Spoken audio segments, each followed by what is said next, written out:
Basketball. Basketball. Basketball. Basketball is back, Jack. Time for our favorite winter sport. The summertime is over, so let's head down to the court. Time for the tip-off. Give me fast breaks on the attack.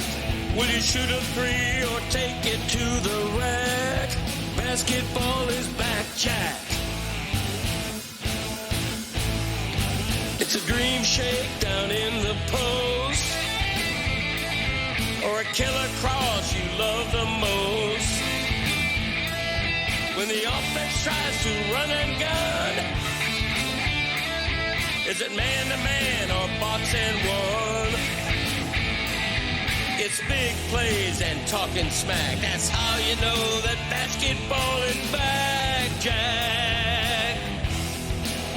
Let me hear you say basketball, basketball, basketball. Basketball is back, Jack. 360 dunks and pick and rolls. And we're gonna watch it every day till they raise the Larry O. Hard fouls and hook shots. A dagger three and hack a shack. If you say this game's the best, I'll say it's a gag. Basketball is back, Jack.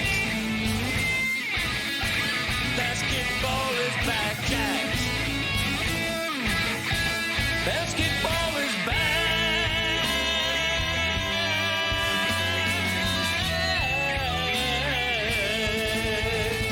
Basketball is back, Jack. The basketball open, huh? On Thursday Night Football with the Dolphins and Lamar Jackson. You guys are going basketball open, and Zaz has declared today, and this is very early in the season, a Heat buy-in game. I have no idea what that means. I don't think I've ever heard 5 games into a season. That's 82 games. Very important night tonight for the Miami Heat. This is what we call a buy-in game, Dan, because if the Heat win this one and they wind up giving the Spurs, you know about Wembanyama?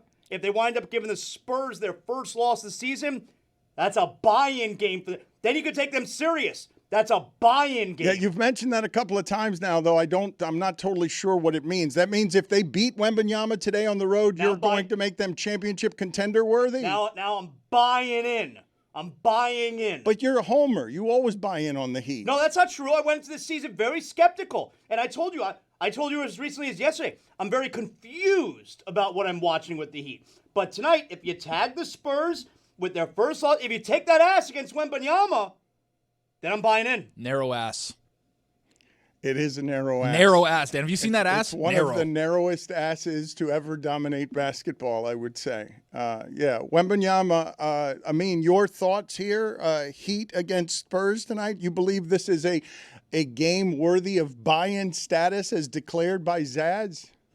If the Miami Heat defeat the Victor Wembanyama San Antonio Spurs, I'll turn the heat up on their championship aspirations. Wow. I don't think I can do this with you all show. You can bet on it. It's too. I'm already tired of this character, and we are like 2 minutes into the show. I can't handle you being Kash Patel all show and speaking that slowly on a show that pinballs like this. His eyes look like Kash Patel. He's like the eyes. There you go. That's it right there. La Costa Nostra. If we're doing thin asses, I nominate Manute Bol. I mean, it's a fine nomination, but it's not a dominant basketball player. Like we're talking. I already Equally famous. I already hear people talking like if non-injury division that this is going to be an all-time immortal player, top 5 that we've ever seen, and it would be number 1 all-time narrow ass excellence. When it comes to narrow asses, Wembanyama is the victor. Wow. And you can bet on that. Tayshaun Prince. Again, good narrow ass, though. Excellent. Yes, we're basically I'm just looking for other ones, Dan. I can't beat Wembanyama. I got it. Slim Reaper. I mean, 6'10" Kevin Durant. What are we doing? Oh, that's a good one, actually. Good job, Dave. If Tayshaun is the prince of narrow asses, then Kevin Durant is the king. And you can bet on that. Reggie Miller? Yes, we're just doing thin players now. Thank you. You got him, I Dano. can't- All right, let's find a fat guy with a narrow ass. I'm on it. Hoya's icon, Reggie Williams. No, there you don't go. And I'm sorry to do this to you so early in the proceedings, Dave, but let me see if I can find it. Minor penalty, 2 minutes, dumpster juice take. Hold on, we got somebody for this, Dano. Hold on. Wait a minute. Like Tyronn Lue, I've been ensnared. Wow. I've been told by sources after Tony got his verb and his verbiage wrong in the Shadow Show that on Mystery Crate you were outed as someone who doesn't know what a verb is. That was false. First off, who I don't even remember that episode, to be honest, Dan. Whoever I remember that, though. Whoever was saying that didn't understand what I was trying to say, and they didn't get it. Again, I don't remember. It was so insignificant to me, and I was just so on to the next thing. I don't even remember who said it or why they said it, but they were wrong. It's okay. Have any of you checked out the Pablo Torre Finds Out episode? Because it again contacts the Clippers, and the Clippers do not respond this time. And this information about Tyronn Lue, Tony's got it right when he says he's just sort of adjacent to the poker part of this story, but the poker part of the story and the game fixing part of this story are more enmeshed than people think because of a character that Pablo spends the whole show basically telling the story through, which is central casting for a alleged dirty gambler, shady snitch, informant, ringleader, Sugar Shane, not Mosley. His name is, let me see if I, thank you. Sugar Shane Hennon is the name. And Amin is in the middle of this episode, and I'm hoping I could get him to break character in order to tell us more about what Pablo Torre is reporting. Thank you for taking off your FBI Let me switch cap. hats. Yeah, hold on. Yeah, okay. There you go. All right, hey guys, Amin's here. There we go. What'd I miss? You're updating the Pablo Torre Finds Out episode and what verb you would use to associate Tyronn Lue to this story, because his name was thrown into the mix 20 minutes in. Kevin Garnett's was too, even less adjacent than Tyronn Lue, just sort of in the vicinity, near the whiff, but not near any of the bad sewage stuff. I think part of what turns up the heat is because of Pablo's other ongoing investigation into the Clippers.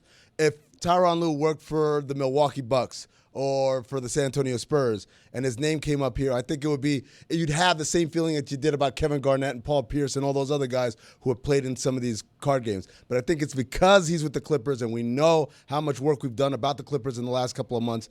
It feels like the heat has ratcheted up a number of notches. Kevin Garnett, thin ass. That's a good one from you. I mean, he's also skinny. How's that one good and the other ones weren't? They're all skinny. No, but, like, but I'm you naming know, all you skinny know when guys. you know. You know when you know, and KG's a good thing. I'm going to find a fat guy with a thin ass. Thin asses onto the compo. He's back. I don't have much of an ass. That is true. I'm fairly assless. Me too. I'm a big guy. My wife always says no ass. I've always She says it's a cute. No, she does say cute little butt. She always says What it. about you, She Zaz? says cute little butt, which means like that's what it means. No, I get sixth grade ass, but See, there- yeah, but you when you say your wife always says no ass, that has a double meaning that takes me to a story that Zaz had last night because Jeremy. I should talk about the World Series. I should talk about the fact that Trey Savage did something that only he has done before. According to OptaStats, there have been 2 games in Major League postseason history where a pitcher has struck out 10-plus batters, struck out 5 consecutive batters, struck out 50% of the batters he's faced, allowed fewer than 5 base runners, and earned the win. Both times, it was Trey Savage who was doing things that like only Sandy Koufax has done in a World Series. And the first 4 Dodger hitters, that's a top 3 offense the Dodgers have. Top 3 in all of baseball. The first 4 Dodger hitters last night, that's Ohtani, Mookie Betts, Freddie Freeman, Will Smith, they went a combined 1 for 15 with 8 strikeouts. 8 strikeouts. And Jeremy has spent the entire evening. He has only made $57,204 this season. There are only 2 pitchers ever with 10 plus keep fading him in and out. He's been doing that since last night, just nonstop talking about what Trey Yesavage did. So we should be talking about that baseball game. Dan, Jeremy Tachey's pitch clock has run out, and you can bet on it. Well, no, pitch clock is 16 strikeouts in that regular season. There are only 4 pitchers ever with 11 strikeouts in a World Series game in the last. Pitch clock is later in the show. It hasn't run out. You got to work on the impersonation, having some range. He's got to make at least some sense if he's going to be stiff and cross-eyed. Pitch clock is later in the show. It hasn't run out. It's going to be later in today's show. Why would you say that it's run out? I guess I need to. Every single Dodger. And there are only 3 pitchers ever who have struck out every single player in a starting lineup. Randy Johnson. The listeners know what I mean, Dan, and you can bet on that. Zaslow last night couldn't be a part of the live stream. Nah. And what is it that you texted Jeremy when he asked you to be a part of his live stream last night? Yeah, Jeremy, it was very aggressive. He just no communication. He texts me a link. Just the link shows up and it says, "You can join," with an exclamation point. Like there was no work up to that. It's just like, here. Well, but you said to him, "I'm trying to get laid." Yeah, well then I wrote back to him, I go, "I'm trying to get laid over here, playa." That's a good out. Like, that's a good excuse. Did you? No. Should have joined. I mean, the emphasis on trying, and it didn't work. I got to work on. My game was lacking last night. It was a Wednesday. That's not a sex night. Oh, but you see, my wife was in Argentina for like the last 10 days. I'm leaving for the weekend for Jacksonville tomorrow. So I understand, like, it's Wednesday. Get it in when you can get it in, Dan. And Ironically, hump day, not a sex day. Didn't work last night. So your wife also saying no act. That's just I'm with her, though. Wednesdays, who needs that? I think every night is a sex night, Dan, in my book. At Le Batard Show, is Wednesday night a sex night? Not in the Zaslow mansion. Is Zaz like Ray Romano in Everybody Loves Raymond? I've always struck by that show that he has to beg his own wife to bed down with him, as though it's a gift for somebody. There's a lot of things that Dave says and phrases that I don't like. I just want to be honest with him. But I don't think that's a phrase. Bed down with him. You either get down with him or you go to bed with him. I don't think you bed down with him. Trying to bed down tonight, Dan. And you can bet on that. Put it on the poll at Le Batard Show. Does anybody use the phrase "to bed down" to refer to having sex? Because it's not something that I've heard at all. Sipowicz in his old cop NYPD show, Blue. NYPD Blue, he once said, "Did you Great have show. sex on that boy?" I always remember that one. Have sex on is a good one. Sipowicz, slim ass for a fat guy. It's a great reference. Remember, that was a huge deal. NYPD Blue was the first time ever on network television that there was going to be nudity, so everyone was tuning in. And what was the nudity we got in that episode? We got Sipowicz's ass in the shower. That was it. Man, that's called a tease, Dan. ABC's television lineup was blue that night. Put it on the poll, please, at Le Batard Show, because Tony has no idea what we're talking about here. But, Tony, when I tell you that network television created a ruckus throughout America where people were calling their local network saying deal. That's inappropriate. The first human ass shown on network television. Some fat guy? Yes, Dennis Sipowicz. In the shower. No, Andy Sipowicz. Oh, I'm sorry. Dennis Franz was the actor. Thank you. That's an excellent correction. We have found an incredible That was my show. an incredible Zaz wheelhouse. But yes, it was a huge American scandal that on network television, the first ass shown was of a frumpy fat guy. Really? And everybody got upset about that? There was a repressed America reacted with great outrage that that was the ass shown for the first time on network television. I think part of the problem is that Tony doesn't know what Andy Sipowicz looks like. If you That's saw also him, it would homer home. Let me take a look. Yeah. Well, yeah, look up Dennis Franz. Candelaria and himself in the ALDS. So he's the third youngest pitcher, but that's only because he's also the second youngest pitcher to be able to do it. And he has this release point. None of you want to talk about the World Series, right? I'm looking at a room full of people here, crowded, who have sports opinions, and I don't believe that any of you want to talk baseball. I do, and I understand that the Jays are a story and a great one, Vlad Guerrero on down. But to me, the big takeaway here is the Dodgers are one loss away from being the Atlanta Braves, but worse. Oh, there he is, Sipowicz. That looks like Stavi in 20 years. It does. Holy God. Great call. That is a great call by Tony. You just told me Stavi's. You saw Stavi's ass. I was like, oh, okay. Bump the Raiders, yo. Or the Ravens. Flacco. Tonight we've got the Ravens and the Dolphins. The Ravens line keeps going up. The Ravens are now at -8 tonight. I heard on the way in that in Ravens games and Dolphins games this year, because the defenses are so bad, 87% of the time the over has come in those games because the defenses are so terrible. And Zaslow's here saying that the more interesting game tonight, this has to be regionally, it's more interesting. Yeah. Because I think the nation wants to see Lamar Jackson come back. Everybody's saying this week, all of a sudden I'm hearing everyone saying that your beloved Steelers, Dave, are going to give up. They're going to cough up the division to the Ravens, who had it there, who just gave it away to them at the beginning of the season. That? One 60-minute stretch may define the Steelers season. The loss at Cincy to decrepit Joe Flacco and company was a grim one. They could have been 5-1 and a full 4 games ahead of the Ravens, even though it's a third of the season. That would be a tall mountain for Lamar and company to overcome. As it is now, the Steelers are falling apart. Colts this weekend, then at the Chargers. They still have to play the Bills. They have to play the Ravens twice. I am not optimistic as a Steelers splitters fan. that were low and away, and the reason I kept saying it over and over again, you got to miss up and down, you got to mix in and out, and that's how you attack the Dodgers. Dan, to be fair to Zaz, it is a sneaky good NBA night, right? Because Spurs versus Heat, on first blush, people say, oh, that's boring, I don't know. But obviously Wembanyama's been playing great, and the Heat have been the best offense in the NBA, and so there's something there. Yeah. It's a great game that's going to be on League Pass. Meanwhile, on NBA TV, you got Warriors versus Bucks. Big game? Huge game. What are you talking? Come on, 2 MVPs. Okay, hold on a second. Warriors, Bucks, Steph Curry, Jimmy Butler, Giannis Antetokounmpo. Don't we have imaging for this? Big game or not big game? Don't we have it? The Warriors are 4-1. The Bucks are 3-1.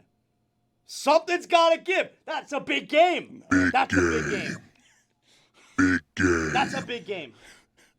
Damashek said that the Steelers are falling apart. Do you mean physically or just architecturally? Because one of the interesting things halfway through the season, the Dolphins are super hurt. They've got a lot of injuries on top of everything else.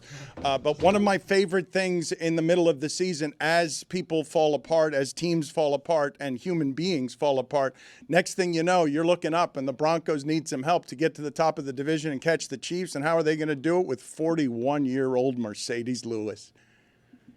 He's back. He's still doing it? No, he's back. Jack. He is back for one more job. Mercedes Lewis at 41 years old, carrying around a machine that I imagine has IVs, a dialysis machine running through your secondary. But can still block one guy with a hand. And absolutely get open for a 6-yard button hook. Like he will, from Bo Nix. Like Mercedes Lewis is how the Denver Broncos are going to chase down the Chiefs at the top of the division, even though they're ahead of the division. Put it on the poll at Le Batard Show. Do the Broncos have to chase down the Chiefs even though the Chiefs are behind them? Architecturally, it makes sense. Ultimately, when you see that slider, right, with right-handed batters, he's going to go low and away with it. It's going to get them lunging, but that's when he busts up and in, and then he attacks him with a splitter, right? So if you want me to be honest, Ohtani trying to swing for the fences every time pisses me off, Dan. And I don't want to hear anything. I don't want to even see. Talk about thin ass on a fat guy. Alejandro Kirk. I don't want to see that guy ever again, okay? Tired of Alejandro Kirk. Oh, he's so cool. He's a frumpy little guy. He's a cat. No, guy sucks. Get him out of here. What happened? Like, why are you so mad at Alejandro? I'm a Dodgers guy, Dan. You know that, and it's pissing me off the way that every single player tries to swing for the fences with Trey Savage throwing a splitter that drops 6 feet. I'll tell you what I'm tired of. Last night, I'm waiting for the game to start, so I got the Cavs and Celtics on the small TV in the Zaslow Mansion family room, and on the big TV, I got the World Series pregame. You'd probably be saying, why don't I have it the other way around? Why don't I have the actual game going on in the pregame on the small TV? I didn't want to have to change the TV, so I'm just like, I'm getting set. Smart move. I'm getting ready. So it's let's just put the pregame on the big TV. And I'm tired of this Derek Jeter. Boy, he sucks. This is how Zaz sets the mood for love. That's right. I got that on the little screen. Right. Come in here, sugar. The only thing missing was me announcing to my wife that Monday Night Raw is on. Cody Rhodes is in the ring. You know, she loves when I do that. Okay. But this Derek, Dan, I turn on the pregame, and right away I get this Derek Jeter. He sucks. And straight up just says, Blake Snell is definitely going to be incredible tonight. Like, how could you say that? He's like, I get it, Blake Snell's really good. You're facing the American League champions here. How is he definitely going to be really good? And guess what? The first 2 batters of the game, home run. That part was amazing. 3 pitches into the game, he'd given up 2 solo shots, and I was listening. I'm listening to Boog Shambi on the radio, and these are the stats that he gives. That Blake Snell's strikeout rate is better than Bob Gibson's. Like, it's number 1. And also, in 48% of his games, he either gives up 0 runs or 1 run. First pitch, 1 run. Third pitch, 2 runs. That's got to be the first time that's ever happened in the history of the sport. I got a question. I'm new to baseball, admittedly. But looking at the game last night, does Blake Snell look like Kenny Powers to y'all? Or is it just me? He's like Kenny Powers on Ozempic. I He's saw more a like Cougine. I saw a Cougine. Yeah, Cougine. That's a good call. Everything Jeter says, he's wrong. Like, stop. No one cares about your predictions. And if you're going to give predictions, like, get it right once in a while. Give me a full extension out. Full extension out. That's what Trey Savage is doing, right? You get that split finger grip, and that's why Shohei Ohtani's leaning out in front. All he does is lean out in front. Buddy, he's going to throw the split. It's going to drop like a trap door. What are you doing? Speaking of Derek Jeter and getting things wrong, he did say after Yamamoto pitched a complete game that he definitely wasn't going to pitch another complete game. And then Yamamoto then did indeed pitch another complete game. Take care, brush your hair. Juju, I've got to. Kenny Powers. I understand why you're doing that, but that is way too narrow an ass to be Kenny Powers. It's his sick brother. Kenny Powers. Lenny Powers. Put it on the poll at Le Batard Show. Does Blake Snell look like Kenny Powers' sick younger brother, Lenny Powers? At Le Batard Show. He's chinless. Yeah, I mean, he's not at all comparable. Take care, brush your hair. I disagree with you, though, Zaz, on Blake Snell having a bad outing. I mean, yes, the 2 go balls to start the game were bad, but he went 116 pitches against the American League champs. Jeter said he was going to throw a gem. You're mad at Jeter, not Snell. Right. Snell was fine. You can't announce that a pitcher's going to throw a gem and the first 2 batters go yard. First 3 pitches, 2 home runs. This one's confusing. Damashek, that was such a good correction, and yet you lose. Zaslow is correct. Well, it can never be a gem if 3 pitches in, you've allowed two baseballs to leave the park. Touche, but it also deserves the asterisk of the curse of Sposta, which is what Blake Snell and the Dodgers are carrying on their shoulders on top of. They are supposed to win this one, and it's not just this series, it is this era. And they are, like I was saying a few minutes ago before Sipowicz interrupted me, Sipowicz's skinny ass or otherwise. Stay focused, Damashek. It's a seminal moment in TV history, Dave.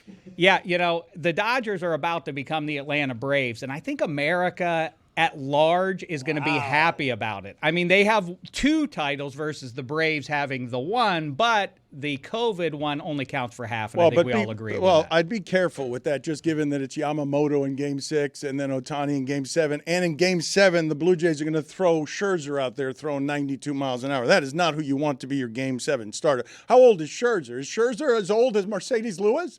I think he is as old. Older. I think he's 41 years old as well. Will it be Ohtani Game 7? We know that, yeah? I'm assuming so. I thought Ohtani was going to be in the bullpen for 6 and 7. Sampson said last night that it would be Glass now.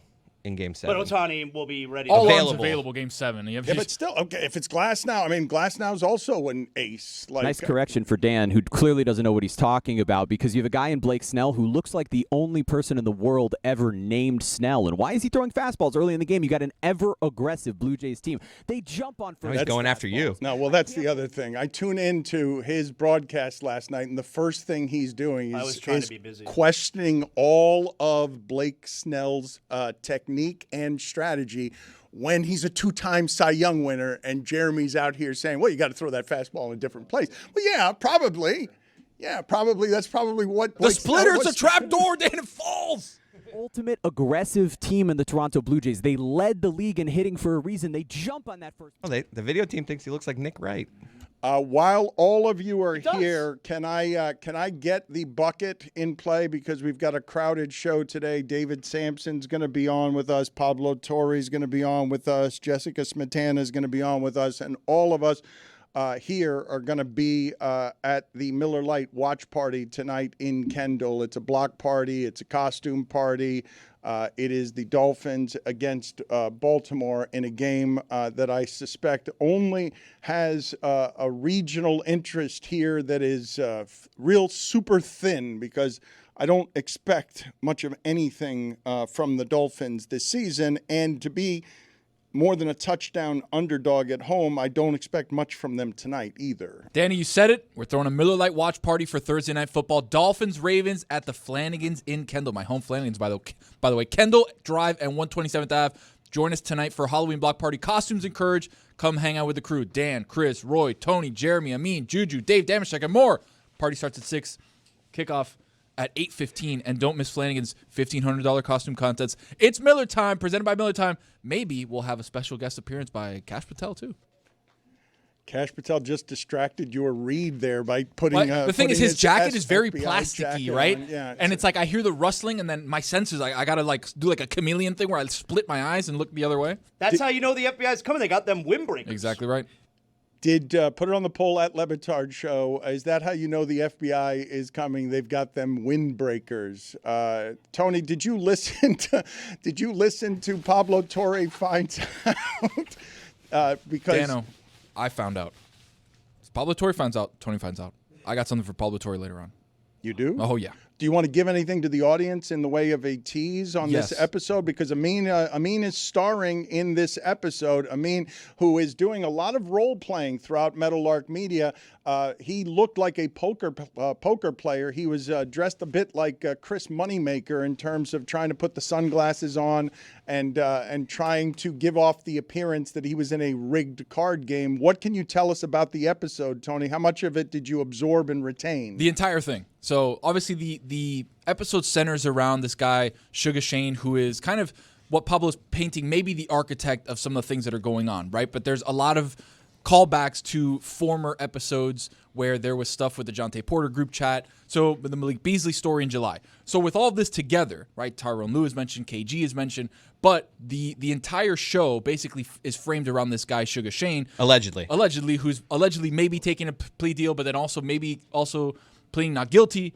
Like, there's a couple things going on. But the one thing that I know for sure is that I've realized what Pablo's game is. I get his game now. Gets sources, he gets people, this and that. Oh This my is God. again, by the way, this is again months of investigation. Yep. This is more than 20 sources. This is thousands of documents again. Mm-hmm. And I found out who one of his sources is. I know it from listening. Shh. I can tell. Oh, I know what's going on here. I know Pablo's game. You got to be careful with that. You got to protect Pablo's sources. For sure, and I'm going to protect him. But I just know. I want him to know. I know. I know who it is. I know who it is. It took me 30 seconds of investigation. So think about it. It took you months and thousands of documents and people and 900 people you talked to. I found out 2 seconds in. I like the idea if Tony finds out, takes 30 seconds of an investigation. Just give him 30 seconds. He's going to find out something. I just need to hear a couple things. Beep, beep, beep. All right, I know who it is.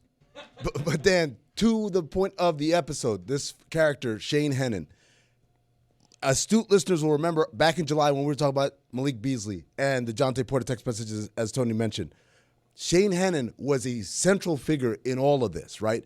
And so as you look at the indictments that came down, there were 3 different ones, right? One was Operation Nothing But Bet. One was Operation Royal Flush Nothing But Bet, centered around two different groups of people. The only connective tissue through all of that was Shane Hennon. And so we've been doing months of investigation on him, digging deep into his social media posts. Which is great, by the way. And we had our hands on some documents that were public, right? I know Pat Forty came out with something late last night. Boy, sir. That was that had a lot of similar material, but we got some documents that weren't public. And again, Dan, this is the thing. When I do these Pablo episodes, I have an idea. I definitely, in this one, a lot more than the Kwai one, because I've contributed to some of the research and the findings. But they always come with some stuff. I'm like, you had this? You found this? Tony, how about the part where the Miami Heat factored in? Yeah? Oh, Dano, if you zoom in and clarify. Well, don't hold on. Don't. I saw. It is nice storytelling, and he's doing a futuristic kind of journalism with like Amazon's basketball coverage, old-fashioned journalism principles, and so he's telling nice and fun stories. But don't give away too much here. We're not going to give it away, but I'm just saying there is something fun where in the middle of these episodes, I feel like I'm in a movie. All the President's Men or whatever. It's like, wait a second, let me see that picture again. Enhance again. Clarify it. Do we have another angle? And they're like, oh my God.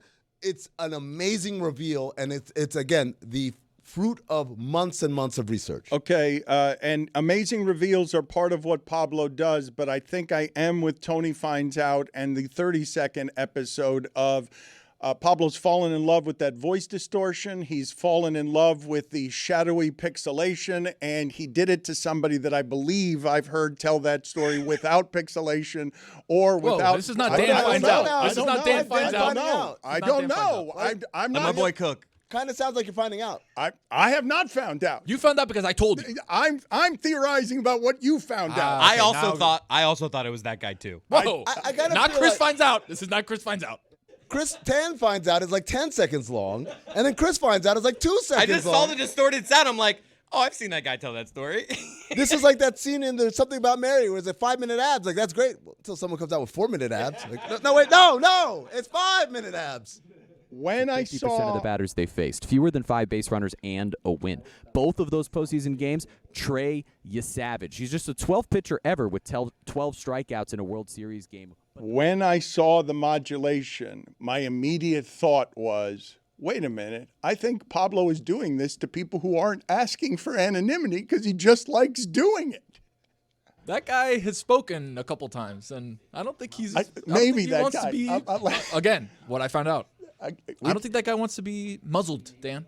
We're not sure. We're going to go to the bucket with everyone here. Anyone who is here on a Thursday has to go to the Dentech bucket. We have all of the games. Damashek has never been to the bucket. You picked a bad day to be here, Dave. Yeah. Juju has rarely been to the bucket, but we are now all going to the Dentech bucket. I will tell you guys again, when it comes to teeth grinding, if you are having trouble with your jaw or TMJ, Dentech helps with that. This mouth guard, if you sleep with it and you use it correctly, will help you. What are you shaking your head no Dan, about? he had picked he picked something out of the bucket before you said go, so it doesn't count. Cheater, fucking eater. Okay, why aren't you guys legislating this? I did. That's why I had to wave you off. You got to keep an eye on Damashek. He was also looking in the bucket. Another no-no. He's a known cheater. How dare you? I How saw dare you, sir? I How saw dare you. You're trying to bed the bucket. I saw it. Leveling accusations against me will not stand, sir. You put your hand in there. You don't look. Excuse me, good sir. I will not stand for this.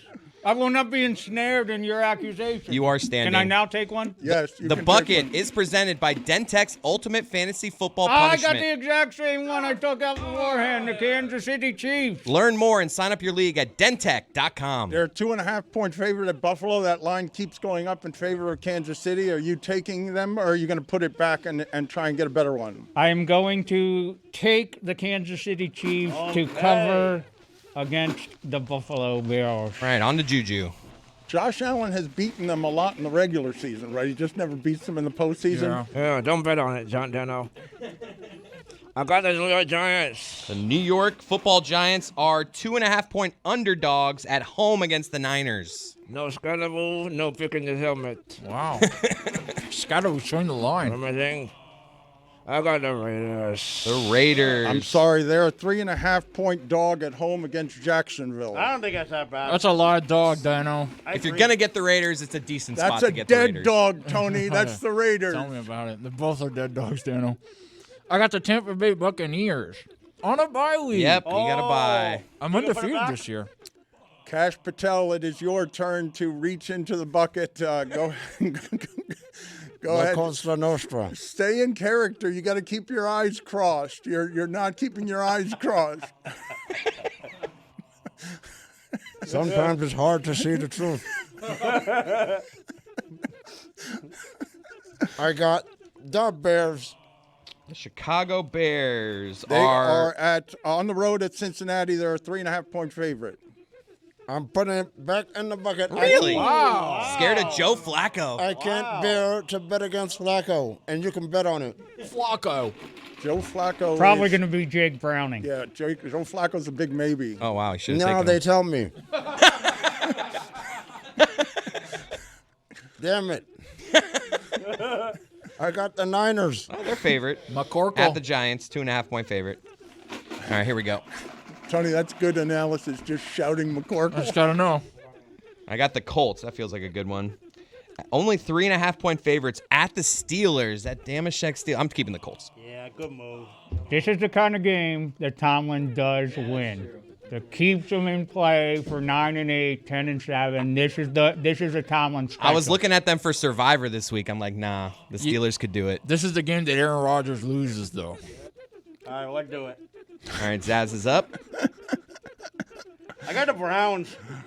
Woof. I'm sorry. On a bye. Oh, nice. Congratulations. What I'm talking about. You want to swap with me? Swap buys? No, I don't want to swap. Why are Why you not? Why are you swapping? You technically can't You're swap. not allowed to just swap like that. That's the Vikings I got. Do I want the Vikings? Vikings are a 9.5-point underdog at the Lions. Keep them. Bad pick, Daniel. Thank you, Tony. I got the Bengals. I'm going to lose every Jake Browning. damn year. You love costumes, though. It's every fine. week. No, I don't love wearing the costume. They give me a headache, and then Juju accuses me of being tone deaf. This episode of the Dan Le Batard Show is presented by DraftKings. DraftKings, the crown is yours. We are attempting to get David Sampson's audio fixed, and he will be with us in moments if we do get it fixed. In the interim, I wanted to ask you guys about some of the things happening in college football that I believe don't have a precedent, but you tell me if you think I have this wrong, because in a couple of places I was looking and I'm like, man, this doesn't seem normal that before Halloween, you would have the following jobs come open at schools of some repute: Oklahoma State, UCLA, Virginia Tech, Arkansas, LSU, Penn State, Florida. That seems like a ton. Before, like in the middle of the season, buyouts, those are all, programs that coaches would want the jobs. And then the other story that I saw that I was like, none of that can be real, but it's real. LSU's governor is just saying, oh, no, the LSU AD is not picking the next coach. Absolutely not. He's not picking the next coach. While Ed Orgeron is talking to the morning show at ESPN, Unsportsmanlike, and saying, not only, I'll come back, I just got to go get my truck, I'll come back as Lane Kiffin's assistant if you want me to. Like, that seems like just total chaos, all of that, and we're halfway through the season. I have not seen, obviously you haven't seen that with the governor and Ed Orgeron, fresh off his championship, looking better all of a sudden now that they fired Brian Kelly. But that's an inordinate number of good jobs to have open, big programs. Dana, when you say LSU's governor, you mean the governor of Louisiana is saying that? Yes. When you say governor, like an NBA mind, I think the owner, and then like LSU has a governor of the football program? Like, that's weird. Well, and he also referenced, Dan, when the governor, when talking about why the AD is not going to make that choice, he referenced he's also the one who hired Jimbo Fisher at Texas A&M, and they had to pay him all that money. He's like, this guy sucks. You have used sucks a great deal over the course of the first few minutes of this show. The governor's name, and it is the governor of Louisiana, is Jeff Landry, and the AD is Scott Woodward. And Scott Woodward's not responsible for the extension that has the buyout with Jimbo Fisher, but he is responsible for initially hiring Jimbo Fisher for an enormous amount of money. That governor, by the way, great accent. Oh, my goodness. Look. Come on. Are you going to say thin ass?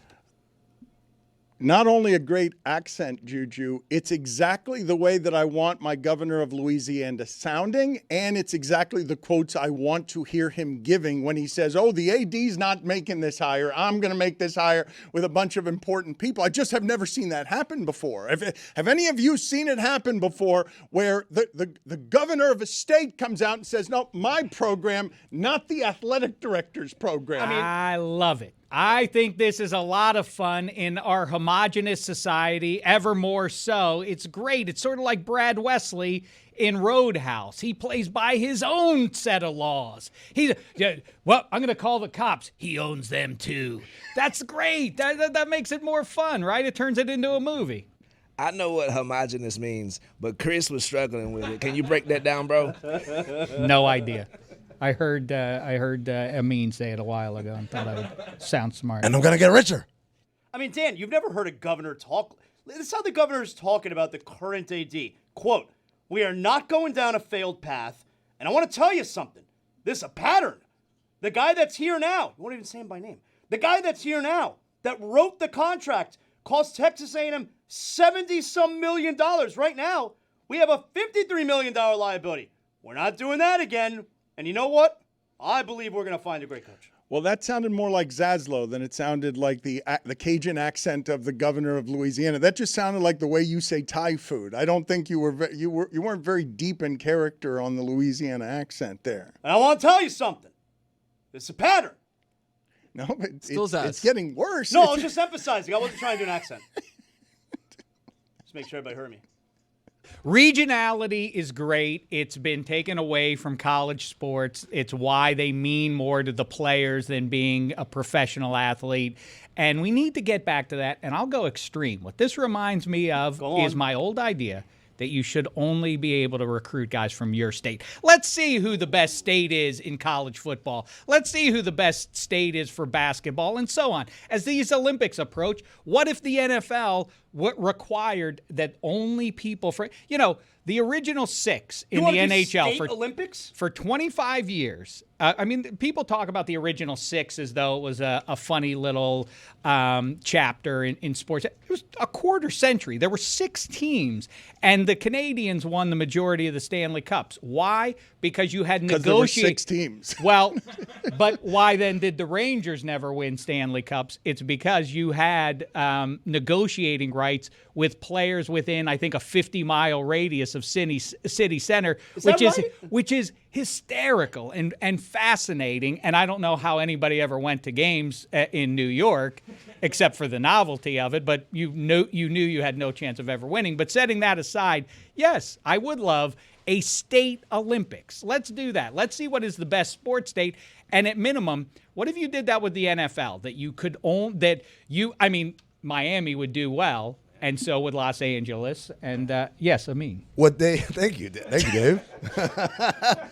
What Dave is talking about is from the olden days, the territorial pick. That's how the Royals, who moved from Rochester to Cincinnati, got Oscar Robertson. It wasn't because they were the worst team, whatever. It's because he lives here, so he goes there. Same thing with the Philadelphia Warriors getting Wilt Chamberlain. It's because he's from Philly, so he gets to play here. The idea was that you could drum up local support if the hometown kid is there. But we found out later on that's a dumb system, man. Let the players play anyway, man. I can't be the only one who thought this. When I was a kid growing up, I thought that the teams, you had to be from that city to play on that team. You're absolutely right. You are that dumb. No one else thought that growing up? Put it on the poll at Le Batard Show. When you were growing up, did you think that the players from your local professional team had to all be from that city? Yes or no? As I'm looking in the corner of our show today and seeing this particular section of the Meadowlark Media Network, Le Batard and Friends Network, I don't believe that any entity that talks or makes things for a living has two people more different than Dave Dameshek, Football America, and Juju Gotti, Alley-Oop. I believe that between the two of them, we have two people who are wildly different, one of them perpetually referencing movies from the 1970s. It is not Juju. It is Dave Dameshek. If you want movies like Heaven Can Wait and other coverage of movies from the 70s, Football America, Monday and Fridays for you. Alley-Oop whenever important basketball things happen. Tell me. Roadhouse was almost released in the 90s, Dan. It wasn't the 70s. It was 1989. Please. Dave, I'm going to need to get you some help, okay? One thing you need to stop doing is interrupting Amin. Another thing you have to stop doing is saying, Amin, here, you can talk now. Like, we'll handle that part, all right? Just allow us to handle the part where we're talking when we're supposed to talk. I find it quite charming, actually. I like it too. Giving you permission to talk? Yes, the gentleman across the aisle. I felt like I was in Congress. Way more concerned about staying on the right side of Cash Patel. No offense, Dan. He's not Cash Patel anymore. He's out of. You gotta keep up here with his costume changes. I'm intrepid journalist Amin Al-Hassan, working on stories, uncovering truths with Pablo Torre, who's coming on later on the show. Thank you, Pablo. Pablo is coming on later in the show. Have we lost David Sampson for good? We're trying to get his audio right. The Pablo Torre finds out has also been covering a lot that's Belichick related, and I just wanted to read you guys the quote from Belichick because one of the Pablo Torre finds out reports recently was doing a deep dive on Mike Lombardi that I think a lot of people are going to find super interesting. He's just doing stuff that nobody else is doing. And Belichick is objecting to a number of different things that are coming out about his team. And the quote that he's given here recently, he just lost in overtime to Virginia. Virginia's played 3 overtime games this season. Belichick lost going for a 2-point conversion at the end in overtime. Quote, I'm sure there's a lot of other people that want to get clicks and views and posts on my face or whatever. But it's just a bunch of garbage, end quote. This is his move, right? To just call it my face all over, just to keep merging dismissive, like MySpace, FaceTime, Instagram. But I think that's the first time he's gone my face. I think he hasn't done InstaTalk, but he's done a number of them. I think my face is not something that's made an appearance before. Your thoughts, Zaslow, because you were at North Carolina. Yep, I was listening, like hearing whispers of scandal. I didn't hear anything though. I have an update from David, by the way. He wrote, "Everything is broken. Bleep it. I'm furious." Good vibes from David this morning. I mean, I feel bad. I saw him. He was struggling. He's having a tough time. He's making time that he does not have for our show, and then he can't get his equipment to work. And he's just going through it in a way that's just unholy. I feel super bad for everything that's happening with David Sampson. You can check out Nothing Personal as he continues to work through really horrific heartbreak and pain because he really does care about his audience. I mean, I wanted to talk to you about the Phil Jackson news that came out yesterday where he was talking about, among other things, because he's selling a book here, and I don't know how much damage Phil Jackson did to his legacy at the end, but it is hard to go from winning as many championships as he did to being the guy who falls asleep on the subway and runs the Knicks into the ground, and they only get repaired after he leaves. And the quotes that were excerpted from his book are about how the relationship with Carmelo Anthony was totally unsalvageable, unfixable, and that he just decided to up and go because they couldn't get along. Yeah, so the book, by the way, which is called Masters of the Game, a conversational history of the NBA in 75 legendary players. So it's not about his Knicks tenure, but the excerpts that have come out via the New York Post are obviously the Knick-related stuff. And it's disparaging to Carmelo. It's making it seem like the relationship was broken largely because of Carmelo. Carmelo, for his part, he thinks Phil Jackson is the reason why he didn't finish his career as a Knick. He said, I wanted to stay, and they pushed me out. Jim Dolan and the owner of the Knicks and Phil Jackson had a very specific conversation about we need to trade Carmelo Anthony if we're going to rebuild this thing. So it's like I wouldn't say it's shocking. It's kind of what we kind of already assumed happened, but it's just a little bit more detail from Phil Jackson's perspective. I was mentioning before because Bill Simmons was super defensive on behalf of the legacy of Bill Belichick and that Bill Belichick's legacy will not be impacted by this ending because history doesn't remember the punctuation. History remembers the statement before the punctuation, and Phil Jackson's legacy obviously is golden forevermore. But if you're someone like Phil Jackson or Bill Belichick who wants to keep working in his 70s, what good is a legacy being untarnished if you can't actually get jobs that you want anymore despite your legacy? Like, you can tell me it's not going to impact the way that you think about someone 100 years from now, but while they're living right now and they can't work in their business anymore because the ending is such a disgrace that Belichick can't work in the pros anymore and that Phil Jackson couldn't get a job right now if he wanted one. That's why it is going to affect Belichick's legacy. That's exactly what, like, Phil Jackson could have kept coaching after the Lakers if he wanted, could have had any job he wanted. And matter of fact, when he wanted that Knicks front office job, he got it. Belichick can't get an NFL job. I think both of them are proof that you can tarnish your legacy. Nothing is untarnishable if you F up as much as they did, right? With Phil Jackson, he could have kept coaching the Lakers. You know why he wasn't a coach at the Lakers or any other coaching job? Because Phil Jackson wanted to coach home games only. All right, bro, like, you got to know when to hang it up and step back at that point. He became a head of a front office with zero front office experience. He talks about, I didn't want to hire Derek Fisher. I wanted to hire Tony Bennett, but Tony Bennett wouldn't do it because his kid was in high school. I mean, buddy, that's the job. That's the job, but he didn't understand the job. So to me, it's a great corollary, Dan, between the two of them. The only way I think we remember them kindly, sadly, is after they're dead. But as long as they're alive, all we're going to remember is how it went down. I think you guys are overstating the dent that this puts into Phil Jackson. The Knickerbockers are, to me, just an afterthought. I mean, he did it with the Bulls and the Lakers, as you know.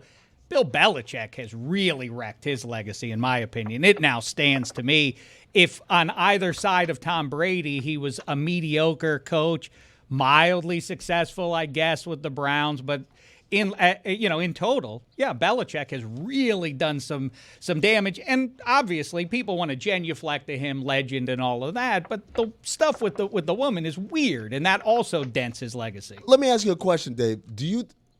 Is it your opinion? I'm not talking about public opinion. Your opinion that Bill Belichick maybe wasn't that great of a coach? That is exactly what I am saying. The magic of Tom Brady is hard to put your finger on what exactly he figured out about pro football that made him thrive and win over. I'm not saying Belichick was a passenger along for the ride, but he was really playing at the fringes when the bulk of the work was being carried by Tom Brady. Clearly. Belichick coached in the NFL for 10 years minus Brady. One playoff win.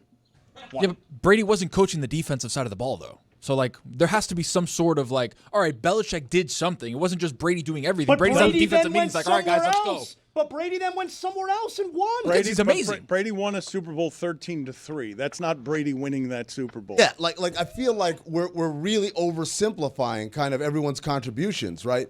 That first Super Bowl when they beat the Rams. One touchdown pass the entire postseason for Tom Brady that year that they won the Super Bowl. Good stat from you. He was just an incredible defensive mind, and they put together some solid offenses. Also, remember the Matt Castle year? Am I the only one who remembers the Matt Castle year? When they didn't make the playoffs. Yes, I come do on, what are you remember doing that there? one. The Dolphins year. And absolutely, quarterbacks, when you have the man and he's still on his rookie deal, as has been discussed, you can really load up on defense, and that's what's going to carry the day. There have been a number of guys in the 21st century who are high-end QBs who won Super Bowls more because of the defense. Russell Wilson, Ben Roethlisberger, the first one against the Seahawks, and Tom Brady, that first Super Bowl against the Rams. Of course, that one is stained by the Spygate stuff, and there's Deflategate, and there are a number of, the TB12 stuff and everything else. I think there's all a stink on that entire Patriots era, as glorious as it was for Boston sports fans. I think it will loom and does. It's not what's going to be in 100 years. Right now, it has a stink on it. Tony finds out what gave me 30 seconds of him talking. He's biased. He's absolutely biased as a Pittsburgh Steelers fan. Talking about stuff from 2003, 2004, when you were in the running for making Super Bowls. Dude, I hear it. That's it. Tony found out. Dave Damashek, bias. What Dave Damashek is saying is that Bill Belichick should have checked himself before he wrecked himself. And you can bet on that. I don't think that's what I was saying. Your signature line. You have said, though, you have declared that the legacy is indeed wrecked, and I just don't know what value a legacy has if it's not going to be wrecked 10 years from now, but right now when you want things that cash in on your legacy, you're Someone not say cash? someone who can actually cash in on your legacy. Cash Patel Hassan is what my name is. Dan, the reality is, I think you just hit the nail on the head. And let me take this off so I can differentiate that I'm not Cash Patel Hassan right now. I'm Mino Hassan. The reality is, legacies loud jacket. don't matter. They don't matter if they only come posthumously, right? Pete Rose, if he goes into the Hall of Fame, like, who cares? He didn't get to enjoy that. And that's really what it's all about. And that's why I think it is something that you need to be cognizant of as you're an older individual in sports, is not doing things that have the potential to ruin it. I think Phil Jackson, it's not just the failures with the Knicks, Dave. It's also like the LeBron's posse stuff. It's like a lot of out-of-touch, kind of old generation white guy stuff that he said that kind of really mucked it up. If he had just been a failure, a great example is Michael Jordan. Michael Jordan, by all accounts, was a failure as a basketball executive and as a basketball owner. He's still Michael Jordan, though. So, like, when it's Insights to Excellence, I'm there. Phil Jackson can't have an Insights to Excellence segment on national TV because everyone's going to be they're not the dude that was saying that LeBron just has his boys around and that's it. So that's the part that I think is the corollary with Belichick. I think Belichick's failure is one thing. I think the bigger thing is, like, you're making an ass out of yourself with this girl and all that stuff, and that's the part that really threatens it. If he was just merely like, oh, he's not winning anymore, I think that wouldn't be quite as crazy. Another example, I know I'm rambling here, but I was thinking about Larry Brown. Larry Brown, Hall of Fame career, legacy of jumping from city to city coach. Like, his last couple of jobs were all in college, and like he coached a high school team. But it's Larry Brown. Nobody says loves basketball. He loves exactly. Loves That's all that comes out. Like, Larry Brown loves basketball. He wasn't wildly successful towards the end of his career. We just give him that grace. I think it's the scandal portion of it that does a lot of the tarnishing. Well, but one of the things that Damashek is saying here that I do think sort of bears repeating, Phil Jackson is 11 championships. Like, it's not 7 with one quarterback. It's 11 championships. 2 different places. 11 championships, ladies and gentlemen, with Michael Jordan, Shaquille O'Neal, and Kobe Bryant. And it wasn't the same quarterback the whole time. It was still Hall of Fame, elite talent. And don't get it twisted. And Dan Le Batard, you of all people, should remember, coaches, if you don't have players, what are we talking about? This is talent-driven business. Okay, but hold on. Like, he got to the Lakers and took over a team that had Shaquille O'Neal and Kobe Bryant. They weren't any good. They hadn't won. They weren't any good. They won No. 57 games. They hadn't won the championship. Oh, wow, they hadn't won a championship. Like, look, guys, you can't do that. You can't act like they were like, oh, my God, what are we going to do? How do we play basketball? And Phil Jackson comes in and says, give it to the big guy. Ah! What a genius. We never would have figured that out. Look, I'm not trying to discount his contributions. What I'm trying to do actually is the same thing for Belichick. It's like, yes, these guys put great talents in positions to be successful, but we cannot just throw away the idea that they had great talent to begin All right, well, with. let me do this with you guys then and just do a thought experiment with you because you mentioned Larry Brown, and obviously that Pistons team responsible for one of the great upsets in basketball over Shaq and Kobe. That was a team And that Phil. didn't have a star, and so Larry Brown gets forever credentials based on winning something that had Chauncey Billups or Ben Wallace as the best player on the team. When I ask you, give me the coach with the greatest pedigree of championships, Joe Gibbs. who has done it with an assortment of talent that you would not consider great talent, who's the top of the pyramid, who doesn't do it with the Michael Jordans and Shaqs where you're winning multiple championships, because Larry Brown is one championship, but you're winning. That's a good one. Joe Gibbs is a good one because Bob Knight. Who was well, he had Spoelstra. he had Isaiah Thomas, right? Like I don't think anyone, Larry Brown is going to be somebody who obviously goes to the top of this list in terms of winning without a superstar player. But when we talk about multiple championships or a coach that has an unimpeachable record, because you're looking at that coach and saying, well, I don't know how he did it with multiple teams and not Shaquille O'Neal and Kobe and Michael Jordan. Rick Carlisle. I was just about to say that one. That's a great one. Dirk Nowitzki would like a word. Yeah, but he was old at that point. He wasn't that old. He was kind of old. He wasn't kind He of did it old. with J.J. Barea That's a backing down good LeBron. nominee. He did it last year with the Pacers that no one likes. I thought to we Game talked about 7. championships. My bad. If we want- They were on the precipice of one. Well, I was actually asking about multiple championships, right? I was Whitey asking Ford. I'm sorry. Whitey Herzog. Whitey Ford. Whitey Herzog. So, I got my old baseball he player. got his whiteys Old mixed Whiteys up. mixed up. Okay, I'm sorry, Dave. I'm going to have to do this again Oh, no. to you. Yeah, Again? I'm sorry. Yeah, I'm sorry. Oh, leading the league in penalty. Minor man. penalty, 2 minutes for tripping the entire show. You can't get your Whiteys wrong. Get your Whiteys right. You're supposed to be an expert. Look at you. You got to be an expert in Whitey. Dave, your whiteys need to be more tidy. Kicking yourself out? Okay. Kick him out, too. He's going too. No, he's taking him. He's taking him to There the we penalty go. box as Cash Patel.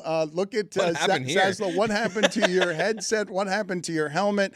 Why are you falling apart physically, mentally, emotionally, and spiritually? Listen, being a race car driver, it's not as easy as it looks. I didn't know you were bald, brother. Juju, I told you those costumes are harder to do. He's going to be exhausted by the time he leaves here. You keep telling me I'm tone deaf because I said that I get headaches whenever it is that I have to wear the costumes. In my meager defense, by the way, because many of you have pointed out, really, Le Batard, you got a headache because you wore a suit. The headache was because I was wearing those Bad Bunny glasses and trying to read with them, and I can't, and my eyesight is bad, and so when I was trying to read, I was having all sorts of problems. And also the Bad Bunny gloves made it so that I whispered to Lewis, and it went out over the air, get me the Brian Kelly dancing video. Because the gloves. So you pressed the wrong button because of the glove. No, it was fat. My glove finger was fat, and it didn't press the button, the talk back correctly. And it's one of the many things that gave me a headache. So I'm making an assortment of excuses, but it is harder, correct, than you would think it is. You're going to be more tired. Where are you going this weekend as part of your college football coverage? I have a really busy day today, too, because I'm on ESPN tonight also, and I can feel the headache coming on because of this helmet and the weird earplugs that I'm wearing. Tomorrow, I'm going to Jacksonville, world's largest outdoor cocktail party. Florida, Georgia. I'm very excited about that. I don't want to make this easier, but I would be fine if you held it under your arm the whole time, because that's how I picture a race car driver. They have the helmet under their arm. No? Helmet on the whole time? What do you guys think? Whatever, man. Like, I'm all right for now. Don't worry about me. What are your thoughts about the SEC that I believe has been exposed in recent weeks and is being carried by Texas A&M, which is clearly good, but Texas A&M wasn't what we were expecting to be at the top of that conference. We were expecting Georgia to look more like Georgia, Alabama to look more like Alabama, and you've got Vanderbilt and Missouri able to beat those schools, able to play close games against those schools. And last weekend, because Texas really labored and barely won. And they're just not good. We're just saying flatly that Texas is not good. They're not good. Texas ends up laboring, and Georgia or Alabama ends up laboring when you're talking about South Carolina and Mississippi State. Those are supposed to be the doormats in the conference. Yeah, South Carolina stinks. Mississippi State's sneaky decent team, even though they have not won a conference game in 2 years. I know it sounds stupid, but like, wait a minute. Can you be? Put it on the poll at Le Batard Show. Can you be a sneaky decent team when you haven't won a conference game 2 years? in 2 years? He's right about that though. Like they're always in the mix. They're always like playing. It's like, oh, they're only down 7 to Tennessee. Dan, look at these. They lost in overtime to Texas last week. They lost by 2 to Florida on a late interception the week before. And a couple weeks before that, they lost in overtime to Tennessee. Like, I'm telling you, Dan, they're a sneaky decent team, Mississippi State. Zaslow, listen to me. You know about Starkville? Billy Napier got fired for the indignity of playing a close game against Mississippi State. They were going to the bye, Dan. Timing was perfect. You know, he's the third coach in the last 5 years to get fired after beating Mississippi State. Like, usually you don't get fired after a win. 2 of them, it was Jimbo Fisher, Billy Napier. The other one was the end of a season. Well, it's going to happen. So that one's a little bit of a cheat. But it happened 3 times after beating Mississippi State. But that's not sneaky decent. That's a team that hasn't won a conference game in 2 years and has gotten 3 coaches fired for playing close games against them, not losing to them. I'm not retracting. I'm sticking with it. Sneaky. You can put that on my tombstone. Mississippi State, 2025, sneaky decent team. Why would you want that on your tombstone? Because I own that take. but that's fresh. But why would anybody want that on? You know what? Hang on a second. Mississippi State, sneaky decent team. Copyright. Only thing that doesn't suck, apparently, according to Zaz. Mississippi State. I'm trying to expand my vocabulary. All right. All right. Let's cover this. Just to be clear, Derek Jeter sucks. Oh my God. Mississippi State, decent. Sneaky. Phil Jackson sucks. Mississippi State, decent. Sneaky. What was the other thing that you said sucked? You said something else sucked. I think there were 3 sucks. The helmet. I mean, definitely yesterday I told you Charlotte Hornets suck. Well, they do. They do. That is quite the miracle, though, that Michael Jordan did pull off, being the owner of the Hornets, who haven't won a playoff game in 10 years and a playoff series in more than 20. Mm-hmm. No effect to the legacy. None whatsoever. You're overseeing what is a cataclysmic effort by your basketball team. Half the teams make the playoffs. The salary cap and equality reward that when you're bad, you get good. Not Michael Jordan, but he gets insights into excellence, even though he hasn't sniffed them in more than 25 years. He's excellent. And I'm not going to stand here and have you just disparage the good name of the greatest to ever lace them up. Okay. I have to jump in here better to not. announce this. Michael Jordan, the all-time greatest of his sport. Mario Lemieux, though, stands as the most significant figure to one franchise in North American sports history because, as opposed to Michael Jordan, as soon as he retired, he saved the franchise by then purchasing the franchise and then winning 3 more Stanley Cups. And when they needed him to do it, he put the sweater back on and returned to the ice. There has never been anyone more significant than that. However, let me just say, Michael Jordan, that was a different job. He was a player, then he became an exec. Are we dinging Tom Brady from going from football player to broadcaster / executive? I think we kind of are getting to that place, right? To that note, we never talk about Tom Brady and the Raiders. What happened? What happened there? It's coming. I thought everything gonna be different now. You're gonna fix everything. You're gonna save everything. Tom Brady, you're a genius. What happened? We don't even mention it. We don't even bring it up. Mississippi State is 14th out of 16 teams in the SEC. I'm glad you didn't say sneaky decent. You would owe me some money. On your tombstone. That's how copyright works, Dan. Well, copyright. You guys just yell it first. Copyright. On your tombstone. I'll tell you what, they're going to win this week. They're going to beat Arkansas. First conference win, 2 years. And then you're all going to be like, wow, that's Zaslow. He had it first. That's right, I did. They didn't win a conference game with Mike Leach before he passed away, or was he the last? Was he the last winner of a conference game there? Because when Lane Kiffin and Mike Leach went to the SEC, God, this seems like a charming, quaint time a million years ago. But before Oklahoma and Texas went to the SEC, brought all their reputation to the SEC, and now the SEC kind of stinks. Mike Leach and Lane Kiffin went to the SEC, and those are perfect jobs for those guys because there are no expectations. Like, what a great job for Lane Kiffin that he's just as good as some of those teams at the top of that conference, and we're giving him and assigning him all the credit for beating teams that aren't that good because anytime they win a game on the road, we're giving Lane Kiffin all of the credit for having at the quarterback position, one of the great names in all of sports, Trinidad Chambliss. In 2023, Dan, Mississippi State won at Arkansas 7-3. They're going to beat Arkansas again this weekend. Wait a minute. So the last win by the sneaky decent Mississippi State was a 7-3 win against Arkansas, and you won on your tombstone the copyrighted knowledge that they are a sneaky, decent team. That's right.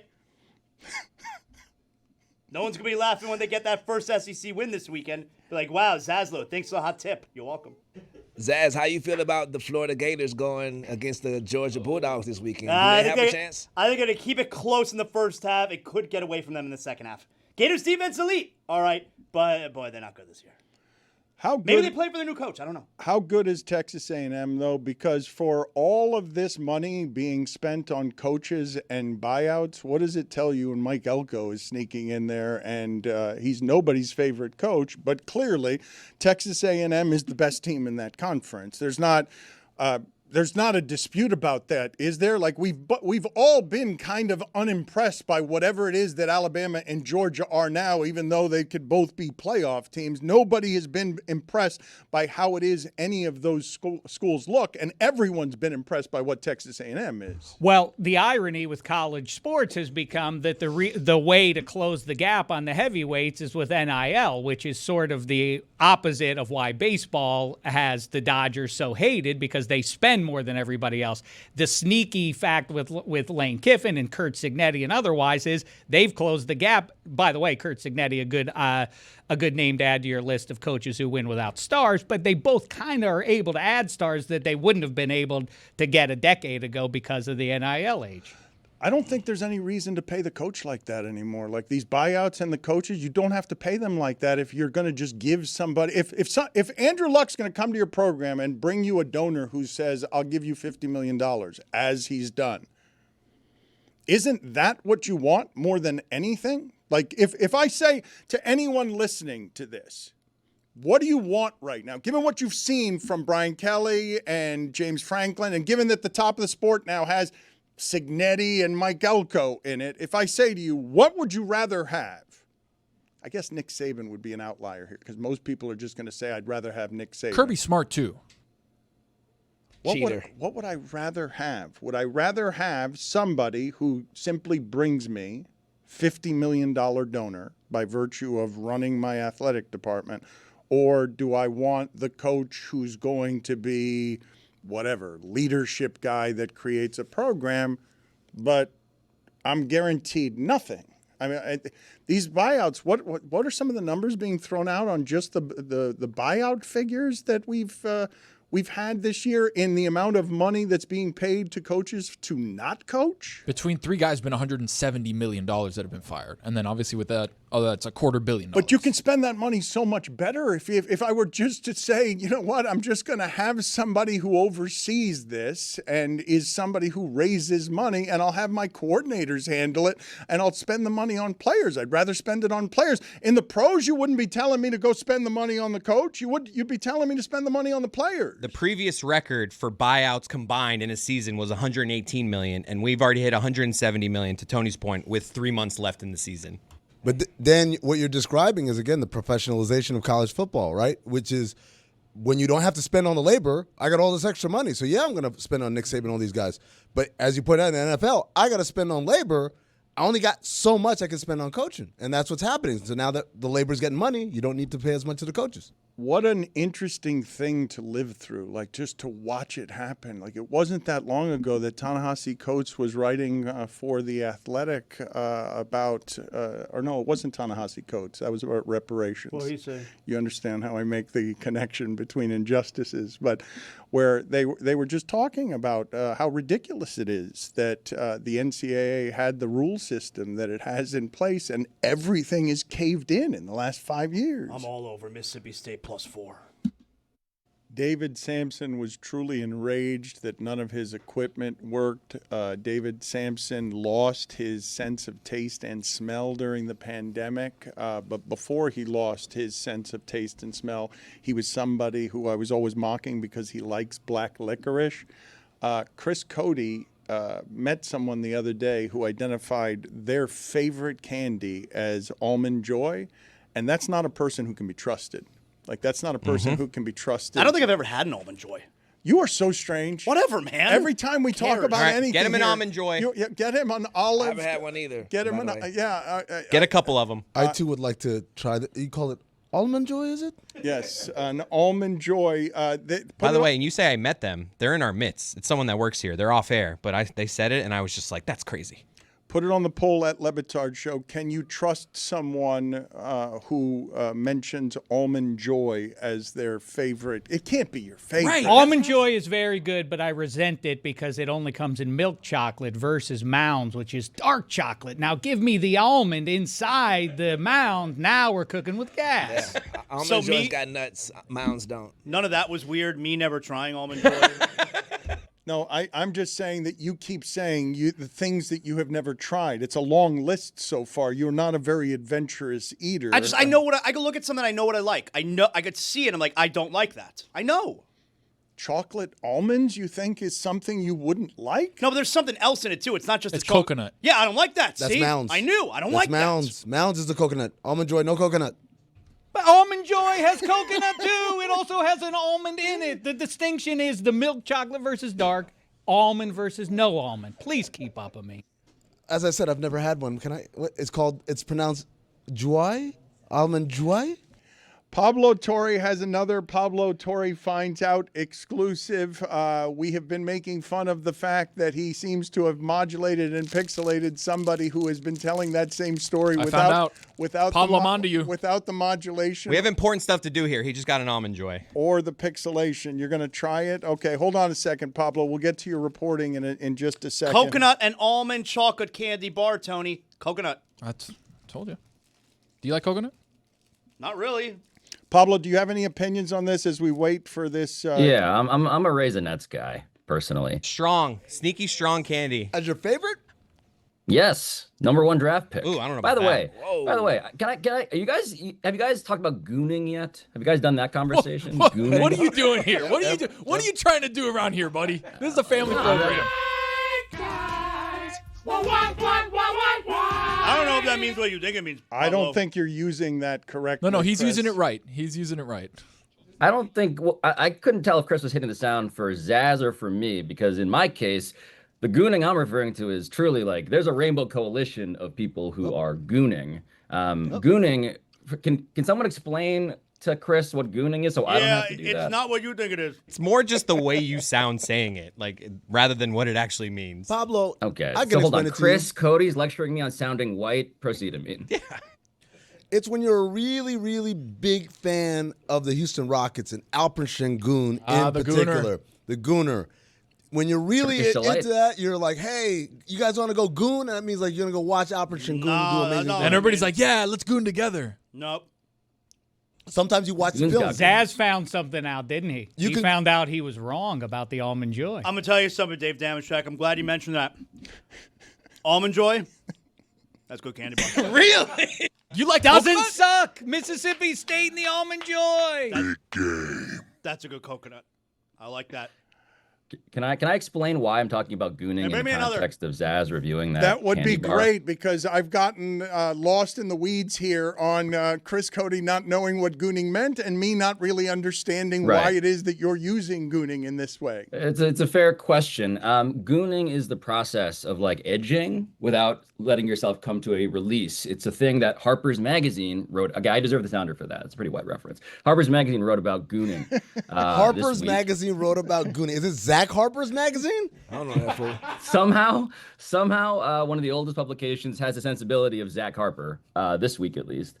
The reason I say that is because Dan, who's judging everyone's like food predilections, but does not eat any of this stuff himself anymore, is like a food gooner. He's just like watching everyone else eat this stuff, but he cannot let himself actually enjoy and come to that I finale. didn't think I would find something more objectionable than learning that someone in our midst thinks that Almond Joy is the best of all the candies. But to choose Raisinets is just crazy.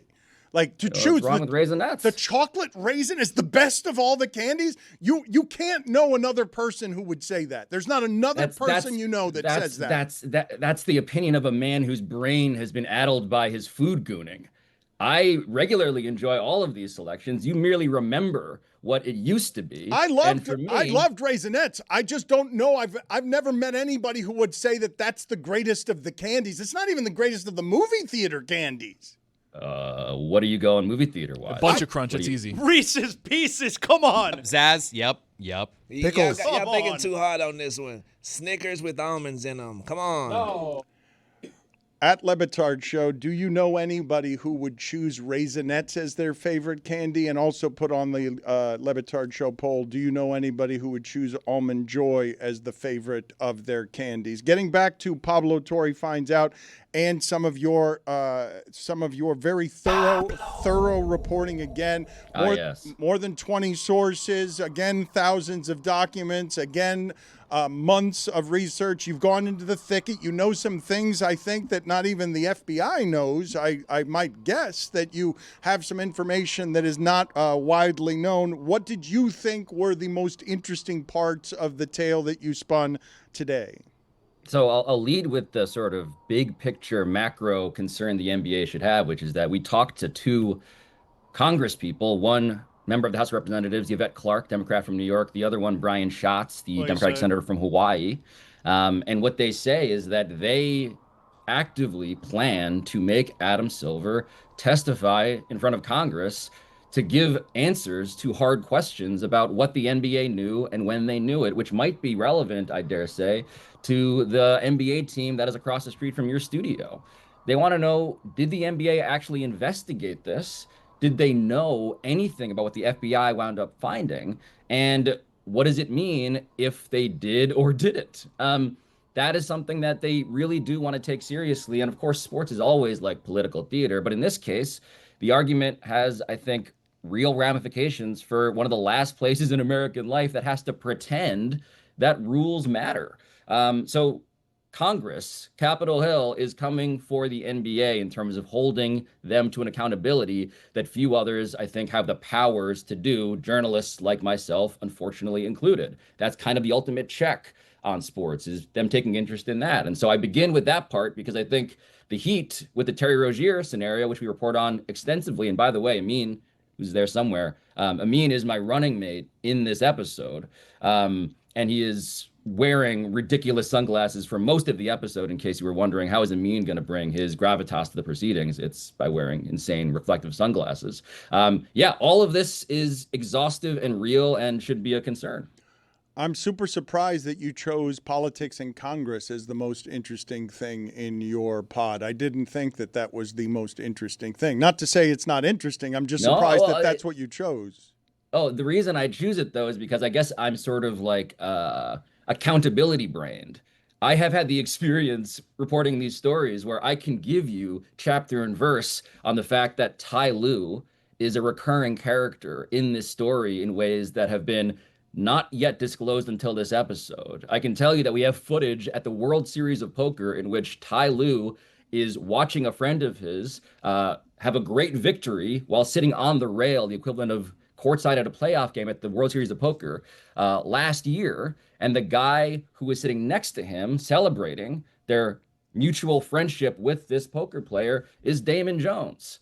I can tell you that Ty Lue is a recurring character at the Aria High Limit Bar alongside Damon Jones. And by the way, Damon Jones calls Ty Lue his best friend. I will give you one guess as to who Ty Lue says is his best friend, because it's not Damon Jones, it is Chauncey Billups. And Ty Lue happened to hire both of those guys to his staffs when he got head jobs in the NBA. Ty Lue also was there at the April 2019 allegedly rigged poker game where Chauncey Billups was not merely the whale at the table, but according to the federal indictment, someone who was cooperating as a member of the cheating team with effectively some of the most unsavory characters to occur in the history of sports and scandal. And so there's that. There's just like that part. And we requested comment from the Clippers a week ago. They have not responded to our request. So that's another part of it that I think is probably worth mentioning, because we don't know exactly the depth of Ty Lue's involvement. I'd love to continue to find that out. But, you know, I go to accountability. Like, what does any of this matter? You know, and I think you need some sort of like actual thing that puts some accountability into the proceedings. Dan, and this might be my first one, but I happen to know something. What? He happens to know?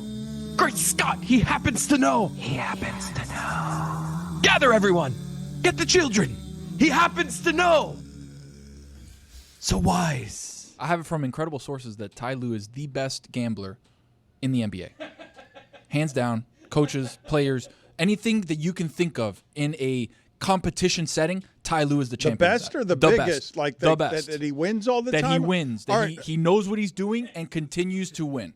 This is the same journalism, right? Can you give me, Pablo, a ruling? We were having an argument before. I said Ty Lue is now ensnared in this by Pablo Torre finds out, and Tony said he's merely adjacent. Who's closer to correct? Me saying ensnared or Tony saying adjacent?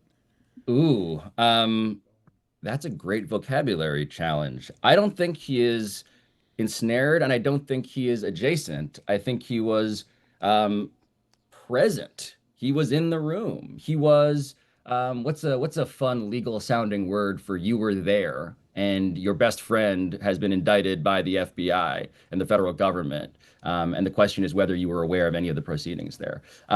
You were in the room where it happened from the Hamilton play, if you're going to be highfalutin about it. You were around. We call that a character witness, Dano. That sounds like adjacent. Around sounds like adjacent. It sounds like you're siding with Tony. Hold on. Adjacent's kind of like there's a room in which this. Well, actually, you know, there were multiple games going on. I should say that Ty Lue didn't play in the game that Chauncey Billups was allegedly cheating, but he showed up and was marketed to people to play in the game because hey, Chauncey and Ty Lue are coming through. So you know, God, am I gonna agree with Tony as to like the geographic talk to me, buddy. Talk to me. Of Ty Lue. No, he was. He's looking for it. It's adjacent. He's looking for it. He doesn't want to agree with you. I really don't want to. Buddy, I started listening to your episodes. I love all the NBA episodes that you do. I've been your biggest proponent. I've figured out a couple things about you, but we'll have that offline. What does that mean? I find things out. What does that mean? So you take a lot of time to figure things out. I take very short time to figure. What do you make of the Clippers not even returning? You're the opposite of a gooner in that regard. Exactly right. I'm a finisher. What do you make right to the point of the Clippers not even bothering to return your messages this time? I mean, part of me is just like, I get it. You know, it's just not fun to get texts from me or my producers at this point for the Los Angeles Clippers. I will say, though, that like I did not go looking for it. This is legitimately part of the story. I mean, Chauncey Billups, just to understand like what, so Ty Lue lives in Vegas, right? He gets that, he was an assistant on the Clippers coaching staff at the time that this was happening, the April 2019 game. Chauncey's next job, because Chauncey was working at ESPN at the time, April 2019. His next job that fall was to become a team broadcaster for the Clippers. His job after that was to get hired by Ty Lue as an assistant coach for the Clippers. And so, look, there's just, I think, a frustration, understandably, about like whether it feels like I'm directly doing this because I just really want to feud with the Clippers. To quote one of the most inappropriate quotes in this context I can imagine, Plymouth Rock landed on me. I didn't go. It happened to me. Pablo X. I didn't. Juju is disgusted with you right now. He's just. I don't know that I've ever seen Juju quite this disappointed in somebody. It's Thanksgiving almost. I'm just thinking festively. Pablo, are you ever tickled by the idea of people reacting negatively to you announcing we reached out and we didn't get a comment? Because I see a lot of this on Twitter. People are like, oh, what did he expect? I'm like, yeah, that's journalism, you dumbasses. You have to give them an opportunity to respond to the allegations. Yeah. I reached out. Look, Kevin Garnett was mentioned to me, and we reported this as another face card. He showed up at a game in Los Angeles that was run by some of the same people who are mentioned in this indictment.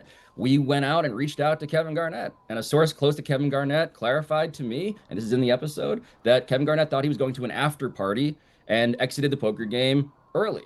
Right? So I'm like, I want to give everybody the opportunity to say what their version of the story is, because it's not me, as much as there has now been literally a cartoon of me like hiding in a locker with a notepad.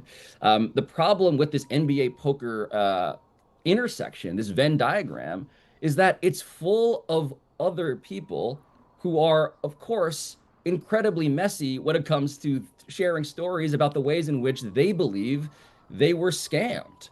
And so it's just a bigger problem that's hard to contain in the poker world, by the way. Like, to the question of what does Tony know and when did he know it? Ty Lue is very well known as a guy who loves poker. He's around the Aria High Limit Bar. Like, these are, again, nothing wrong with that until the point at which your best friend gets caught up in something that is tied to La Cosa Nostra as a thing, that surprised me as well, frankly. I didn't go into this looking for that, but again, here we are. Let's get people caught up, for those who do not know, who have not been following any of this very closely. Please first, for the people, and you can get this entire thicket of the innards of this scandal at Pablo Torre Finds Out. He has more information than anyone else doing mainstream reporting on this, or any kind of reporting that I've seen on this. First, tie the two things together. They're two different things, or they appear to be two different things that are put together in a way that don't fit, but you link them. It is the Terry Rozier betting scandal, and it is the Chauncey Billups rigged poker game scandal. Those seem to be different things. You tie them together. How? Operation Royal Flush and Operation Nothing But Bet. That's right. The roots of them, I mean, we reported pretty exhaustively, and I think it's worth going back and watching that episode if you have an extra hour today, by the way, the July episode that Amin and I did with Tom Haberstroh. We identified one of these characters, Amar Awade, and that guy is one of the key characters in this story. That is a dude who was infamously, now allegedly, I should say more specifically, allegedly cheating at poker. He's also one of the guys in the original Jonte Porter group chat. He was the guy, allegedly, that helped come up with the idea of, hey, Jonte Porter, one way to pay off your debts is feed us inside information so we can bet on your unders. Relatedly, the Jonte Porter group chat, the way that was allegedly orchestrated was through a guy named Shane Hennon, who set up a network of quote-unquote straw bettors, these other people around America, through whom they could make bets. Lots and lots of bets. So that's the Jonte Porter story. Shane Hennon, who is a real key character in this whole thing that we spend a lot of time on in this episode. July episode, Amar Awade, otherwise known for the federal government as Flappy and Flapper Poker. That guy is here in the indictment for the cheating at poker stuff.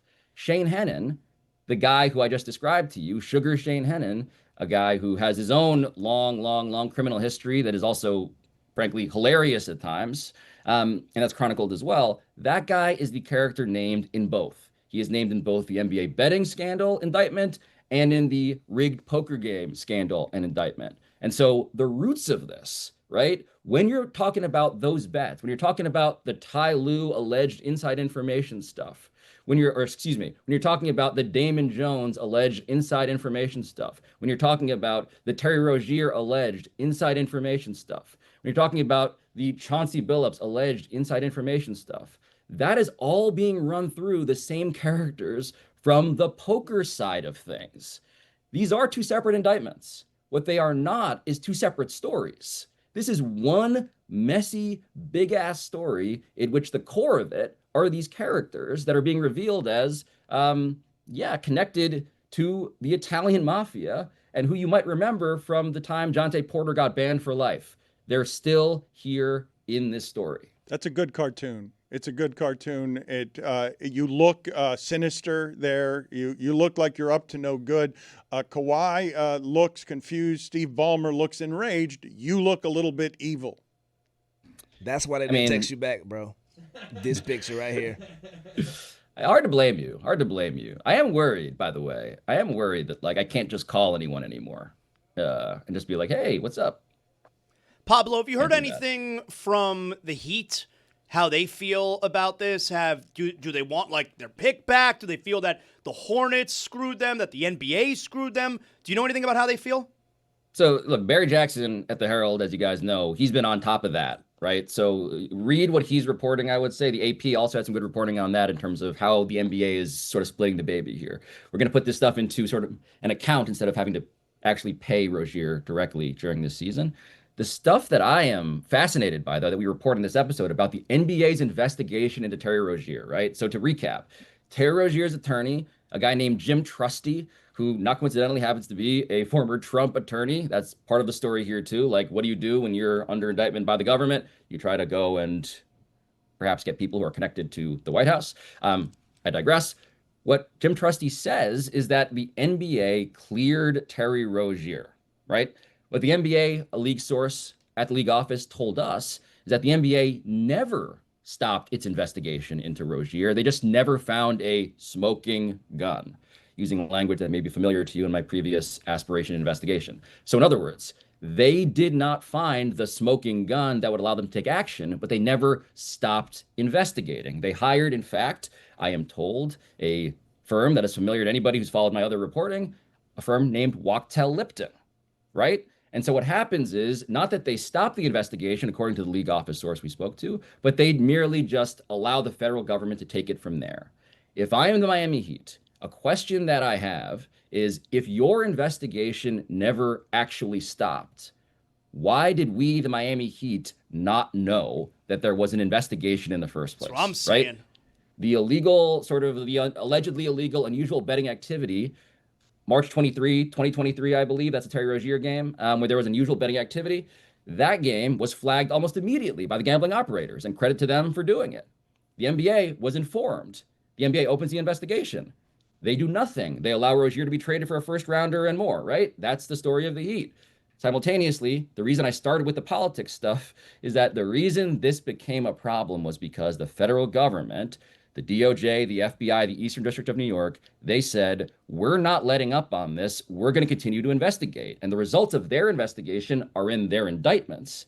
The NBA's investigation, of course, sort of vaporized into nothing. And now everyone's trying to say what they did or did not know and when they did or did not know it, all of which is of interest to people who serve in Congress in Washington, D.C. Barry Jackson tweeted this morning about Pablo's new Rozier reporting. It makes it all the more outrageous that the Heat wasn't told pre-trade. Yeah, I mean, that's a real question for them to have, I dare say.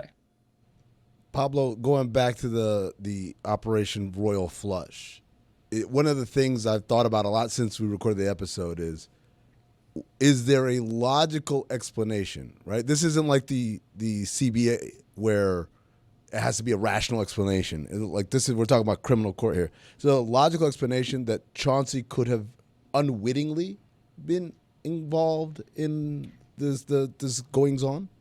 So it's a great question. And there's something I didn't include in the episode, which I think we'll get to eventually when I drag Amin back into a studio to talk about this, perhaps.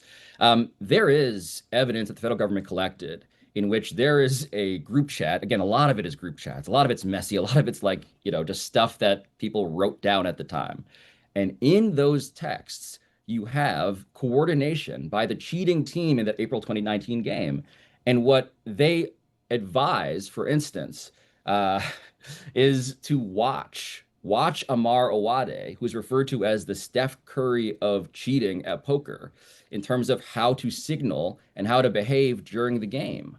And so what the government at least is clear about is that they have evidence and they have talked to people who suggest that it is really, really hard, if not outright documentary, evidence-wise, impossible to claim, I should say, that you were playing in a rigged poker game in which you were winning hands that we report one specific hand for the poker degenerates out there. We report one specific hand that a guy who played against Chauncey in that April 2019 game lost on.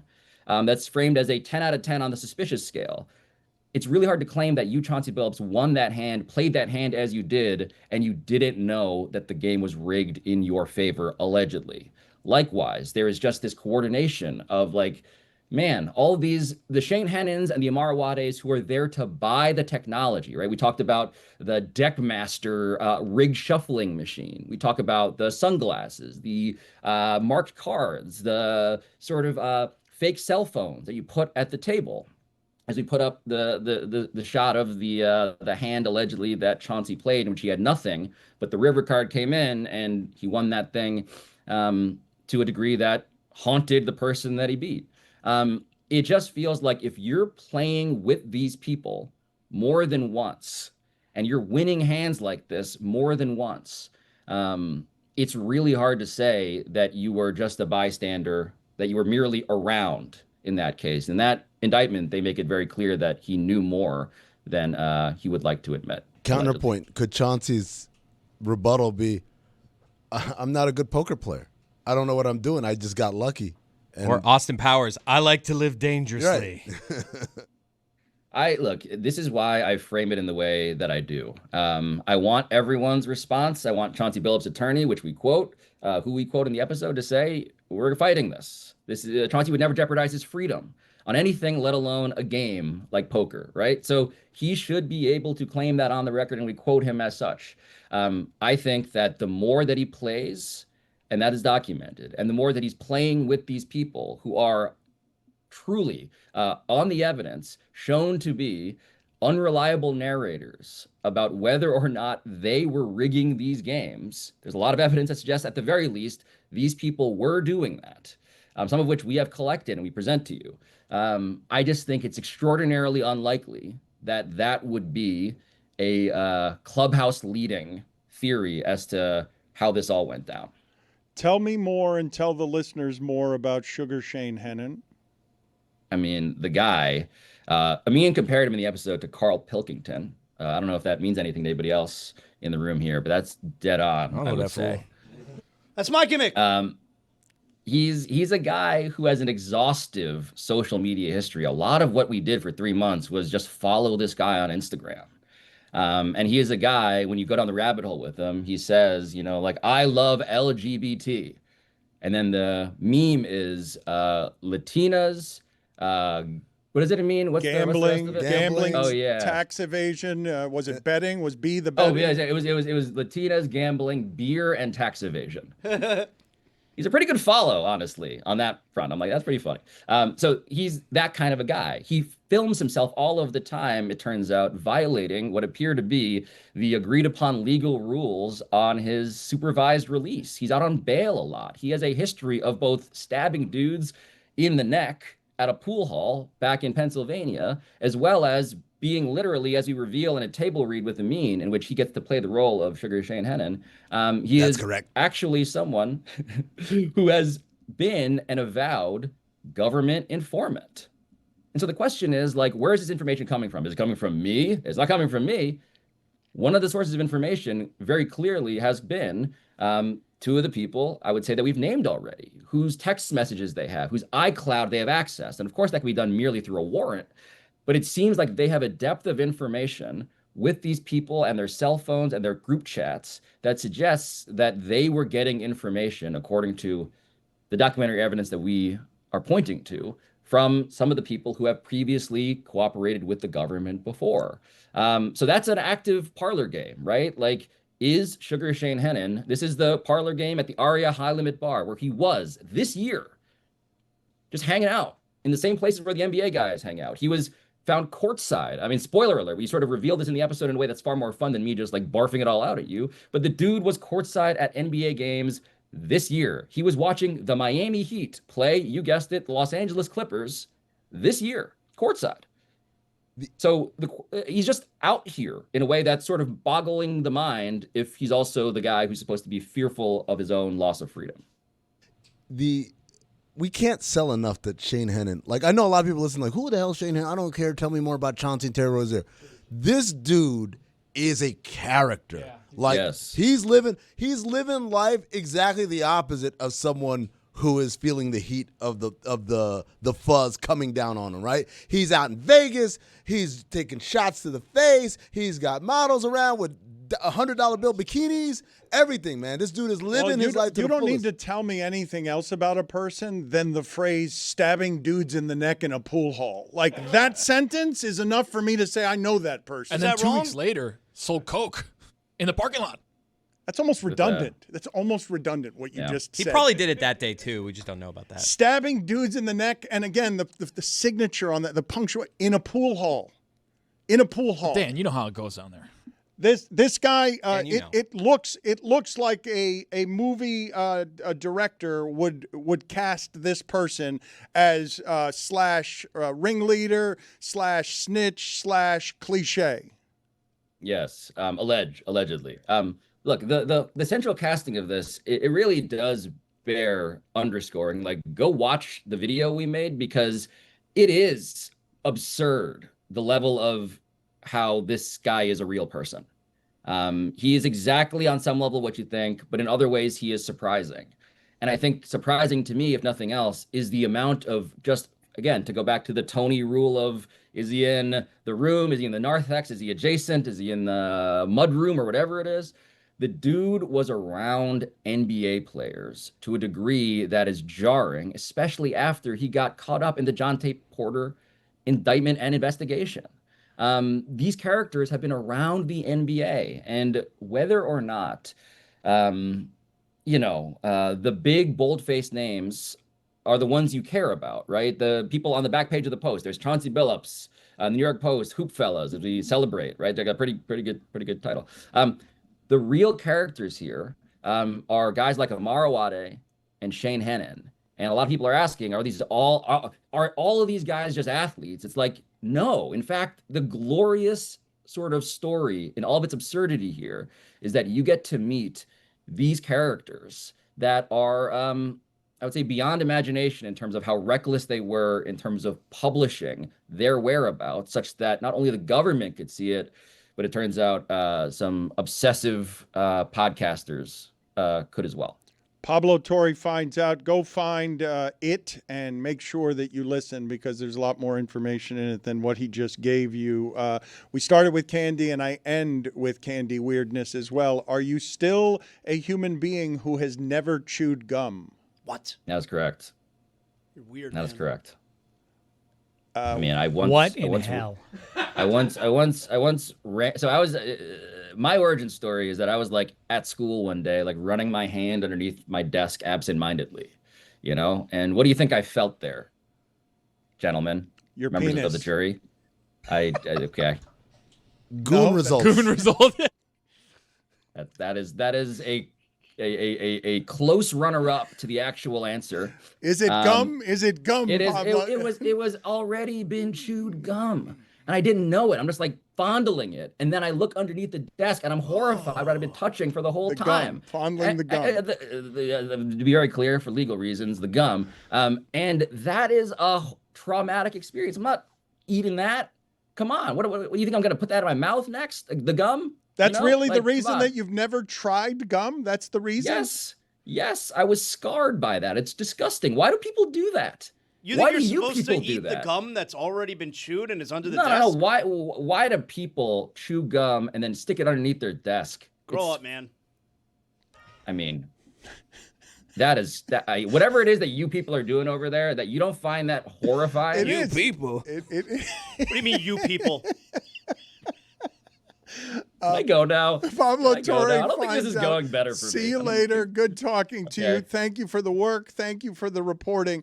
I want to place this in front of you guys because I really did think that the most magical thing about that Kash Patel press conference is just them casually mispronouncing but also bringing into play the phrase La Cosa Nostra. And so I just want to ask all of you. Let me ask Chris and Zaz first. Do you guys want to translate that or try to translate that most literally?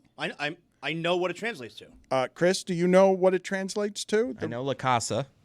La Cosa. La Cosa Nostra. Means this thing of ours. The reason that I bring it up, right, is because it's not our thing. It's this thing of ours. And until hearing it used both incorrectly, the way they were pronouncing it, and in general this week, that I hadn't realized before that the reason it's said that way is, or I'm assuming, I don't know, but I'm assuming it's said that way because when you say that thing of ours on a wiretap, they can't prove what that thing of ours is. That's what I assume, and it's said so perfectly that it has a poetry to it where you're just hiding the menace and the threat in mafia talk when you say that thing of ours and we can't prove what you mean by that because it's cryptic enough. That certainly sounds very legitimate, but La Cosa Nostra, that phrase has been around for many, many years. Like, I got to figure it's been around before anyone knew about a wiretap, right? Probably before wiretaps, if you want me to be honest. Well, but comes from the old country. Okay, but if you're speaking around people, it's something that you're shrouding in a certain mystery. So if you're overheard, it can't be known what that thing is, whether it's a wiretap or not. It's been around long enough for me to watch in the movies and say, damn, that's cool. I can't wait till I'm the director of the FBI and I could say that in a press conference. La Cosa Nostra. You know what? Incorrectly. What's not cool, it seems to me, is that the guy who's afraid of gum is also dealing with the mob, Congress. I mean, the FBI. Is he not scared? Has he received? He's talking about people being afraid of taking his calls. Has he gotten legitimately any sort of, like we see in the movies all the time, like, let this one go, kid. You're not going to like what you find. Dave, I've been worried for Pablo's life. Wow. Because, I mean, between the Clipper stuff, now the Mafia's in play. Like, he's stepping on the toes of the wrong people. Tony's basically John Candy at JFK, sweating hard and telling Pablo in a Cajun accent, you need to let this one go. You don't know what you're messing with, boy. You're not the only one who's concerned about Pablo. He's doing difficult work, and it has threats in it. And people who care about Pablo have been worried about him before these two stories. The Belichick reporting is stuff that people were worried about, although I don't think of Belichick wandering shirtless in front of a Ring doorbell cam as quite the same kind of menace. But yes, there are many people telling Pablo that he needs to let stuff go, and he doesn't let it go, except for the gum under the desk. I could definitely see Jordan encouraging some defensive linemen to rough up Pablo. Wow. Teach him a lesson, boys. Folks, listen up. All your favorite NBA players are back, and DraftKings Sportsbook, the official sports betting partner of the NBA, is the place to bet on NBA stars this season. New customers download the DraftKings Sportsbook app and use code DAN. That's code DAN to bet $5 and get 3 months of NBA League Pass plus $300 in bonus bets if your bet wins. In partnership with DraftKings, the crown is yours. Start of the day, start of the day. This is start of the day. Start of the day, start of the day. This is start of the day. Start of the day, start of the day. This is start of the day. Start of the day, start of the day. This is start of the day. We'll get to pitch clock in a second here. We'll get to Jessica in a second. But the stat of the day, before the injury, Lamar Jackson led the NFL with a passer rating of 130.5, 10 touchdowns, 1 interception. He was, at the time, quarterbacking an offense that was averaging 32.7 points per game. That seems like a long time ago. Jackson's 71 wins in 98 career starts. 5th most by a quarterback in the first 100 career starts since stats were tracked in 1950. So he's pretty good. What I find interesting, and I brought up, in fact, on the most recent episode of Football America, featuring John Hamm and also Jeff Schwartz, one of those two weighed in on this subject, which is, does Lamar Jackson, given the slate of injuries that he's gone through in his career, does he need a Kobe/Michael Jordan style mid-career adjustment? Remember, they both attacked the rim and all of that and suddenly realized, I no longer have those hops, and became mid-range jump shooters to great success for the remainder of their careers. Does Lamar need to do something like that now? And what did you deduce in all of your reporting on Football America that's available on Mondays and Fridays? John Hamm and or Jeff Schwartz and I agreed that Lamar Jackson's injuries are oddly not owed usually to him running. You think it would be him getting blown up by staying on his feet for an extra stride or two too long. It's odd. His injuries, if you think back on them, you rarely see them. They're rarely captured on video and look at and say, yeah, you see it there. It's after the game. Wait, what happened to Lamar Jackson? Oh, he's got a hamstring? It was also that one year he had COVID like 6 times. You remember? It's like, oh, he's got COVID again? We all just had it last week. Put it on the poll. Did Lamar Jackson that one time have COVID 6 times? Again, pitch clock's going to be at the end of this segment, and Jessica will be in a second. But there was a big NBA night last night, and it's been fun so far this season. So let's rapid fire Zaz and Amin here doing a little something on the first, couple of weeks of the NBA season. Amin, this is a new segment called You Know About That? You ready? I'm ready. Let's do it. Does it have imaging, or is it just a new segment that's called Do You Know About That? Just music. I like it. It's like a fake serious, right? Amin, what a week for this Austin Reeves. 51 points, 41 points last night. Game winner at the buzzer at Minnesota. You know about Austin Reeves? I know a lot about Austin Reeves. I know that he's been doing a great job, Zaz, of being more aggressive. Obviously, there's a lot more opportunity. No LeBron, no Luka Doncic. So now he's got all the responsibility of carrying the offense. It's made him a more attacking player. He's getting to the free throw line a zillion times more than he ever has in his career, and it's made him a better player. I will conclude, yes, you know about Austin Reeves. Amin, the Orlando Magic lost the Pistons last night. They dropped to 1-4. You know about that Orlando Magic? I do know about that Orlando Magic. I was watching that game last night, and look, this is something where it happens a lot with young teams. You have the breakthrough season, the good season. You're like, oh, here we go, we've arrived, and then reality hits you because the scouting reports have caught up, and everyone knows what you're trying to do. They still have. I haven't given up on them, but they got to figure out how to be competitive on a nightly basis. I'm gonna conclude. You know about that Orlando Magic. Thank you. Amin, the Bulls, 4-0 after beating Sacramento last night. You know about them Chicago Bulls? I know a lot about them Chicago Bulls. Billy Donovan. Donovan, there you go. Oh, I know what that's That doesn't seem like you know a lot about them. Come on, son. Billy Donovan put in a new offense. It's a offense that's movement, ball movement, body movement, motion offense. They got rid of the ISO kind of stagnant basketball they've been playing for years with Zach LaVine and DeMar DeRozan before that. Those guys are all gone. They know they have to move the ball around and have to go through Vucevic as a passer out of the high post. It's working really well for them. Since you stumbled with the head coach's name, I'm going to conclude you don't know about them Chicago Bulls. Amin, the Indiana Pacers, they lost at Dallas last night. 0-4. You know about them Pacers? I know a lot about them Pacers. I want to say other than that one blowout loss that they've had, they've been competitive in every game. And guys, they are missing a lot of people, a lot of injuries. It's not just Tyrese Halliburton. Nemhard has been hurt. Mathurin has been hurt. They just cut my man James Wiseman to sign. That's your man?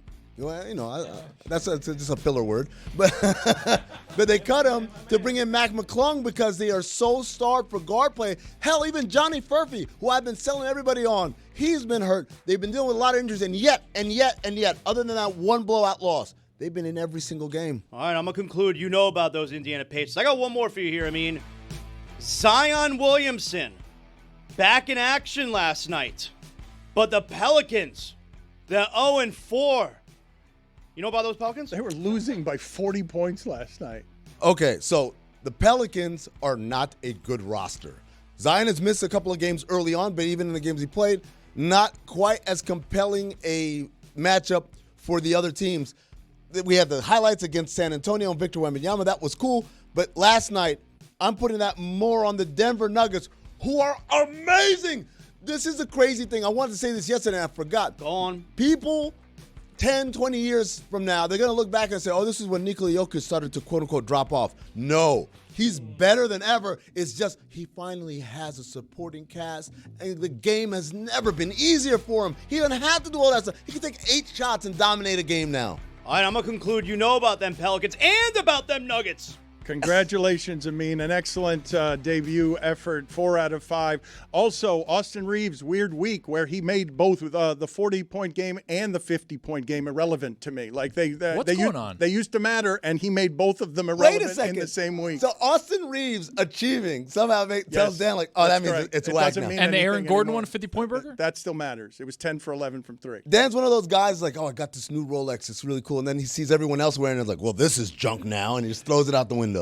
Pitch clock coming at the end of this segment. Perhaps they'll explain to you how it is that you'll explain 100 years from now to your great-great-grandchildren how it is that a rookie defeated the modern-day Babe Ruth. I don't have an explanation for it. Splitter with a trap door. What does this guy's not get? Jessica, thank you for being on with us. I wanted to get to a couple of the stories that we talked about earlier with you. The Louisiana governor saying that that basically he's going to have more to do with choosing the next LSU coach than the athletic director. Have you ever seen that happen before? Can I start by saying hi to Dave, because I haven't said hi to Dave yet, and I didn't know Dave was going to be in the studio. And I just got back from Pittsburgh, Dave, and I was at a cookie table wedding. Zaz, do you know about that? I don't. Dave, Jessica, can you I inform couldn't him? have been more jealous. I saw the pictures on social media, and I swooned. And I have to ask you a question very quickly. Pitt Panthers, Indiana Hoosiers, national championship game. How say you? Oh, my God. Is there a single thing that Indiana's bad at this year? Genuinely asking. They're going to go undefeated, right? I know we're in it, and so it's hard to sort of contextualize. The Indiana Hoosiers are the second-rated team in all the land after the remarkable Cinderella year where you figure they're going to dip back down the following year. That they are, it would appear, legitimate contenders to win the whole thing is just loco as an alum from Indiana University. And yet, who would I root for if they had to play my hometown Pitt Panthers? I don't know, but I suspect it's going to be in the next few weeks. I'm going to have to make that choice. I don't know if you're going to have to Maybe decide not. between Maybe not. those. Which cookie did you take? Or how many of the cookies did you take? What were your top 3 cookie choices? I had several Buckeyes. They were outstanding. Have you ever had a Buckeye, Dan? I don't know what a Buckeye is. Several what? You know what a Buckeye is? Oh, they're these peanut butter balls. It's peanut butter and confectioner sugar ground together and then frozen and dipped in chocolate. They're delicious. They are outstanding little cookies. There were over 220 dozen cookies baked for the cookie table at the wedding. So there was a outstanding variety of cookies, Dan. You would have absolutely hated it. Because you probably wouldn't have been able to eat any of them. I was not able to eat that many of them either, but I still indulged, and it was delicious. Food goon. What's that? What? Dan, he's a food gooner. Carry on. The Did Louisiana. you guys read that article, by the way, the Harper's one about gooning? Yeah, Zach Harper. Zach Harper's magazine? It's one of the most terrifying things I've ever read in my life. But anyways, yes, back to another terrifying thing. Brian Kelly.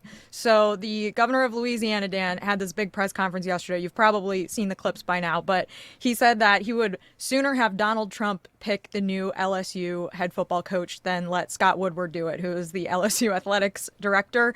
So yeah, it doesn't seem like a great situation there. I think they'll probably be fine because it's still LSU, and I think a lot of coaches will want to work there. But anytime the governor governor of the state is on the microphone saying outrageous things about your school's athletic department, athletic director, it's generally not a good thing. Can you tell me if you've seen enough Vanderbilt football to tell me how good they actually are at the top of that conference and if they belong at the top of that conference? So they're very good. They play Texas this weekend. Arch Manning may or may not be playing. He was in concussion protocol. As of recording this, I don't know if he's going to play or not. But I think the real test for Vanderbilt, Arch Manning aside, is are they going to be able to score on Texas's defense? Because we know Texas still has a very strong defense. But if the quarterback situation, if they're starting their backup quarterback, Matthew Caldwell, who did have to play against Mississippi State last weekend, he's played at, I think, 3 other college football programs like Gardner-Webb, Troy, and Jacksonville State, I want to say.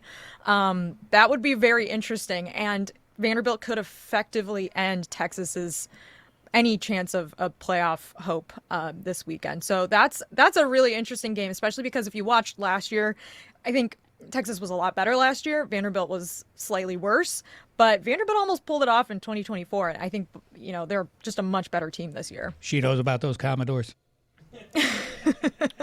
Jessica, Yeah. why does the national media, including the pollsters, continue to underestimate the Georgia Tech Yellow Jackets despite their ability to sting the competition?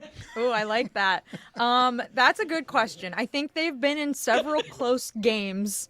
I don't know who. Oh, I get. Okay, now I get what you're doing. Okay. Is Zaz in a costume too? I'm sorry. And you can bet on that.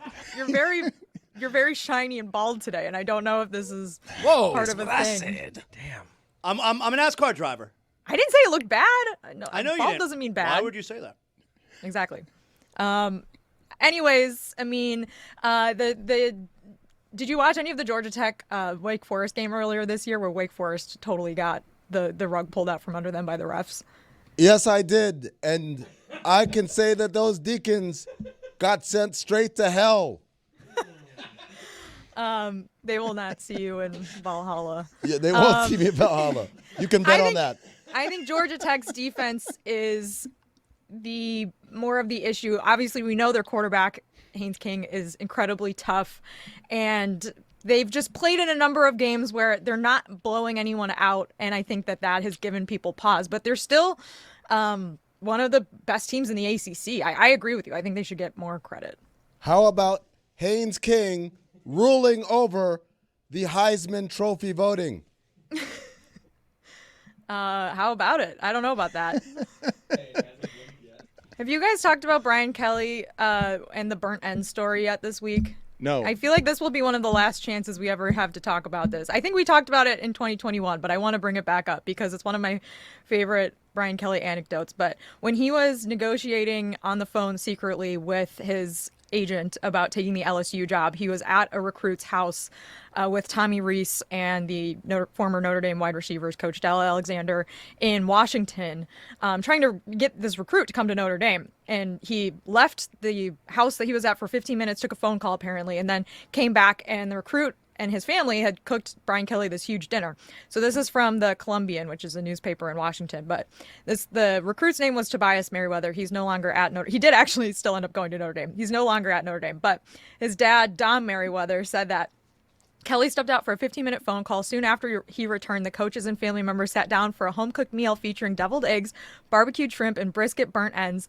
The visit continued for another 90 minutes. Quote, he came back in, sat down, and acted like it was nothing, Merriweather said of the phone call. He was cool as a cucumber. About those burnt ends, though, Kelly had 3 servings, Merriweather said.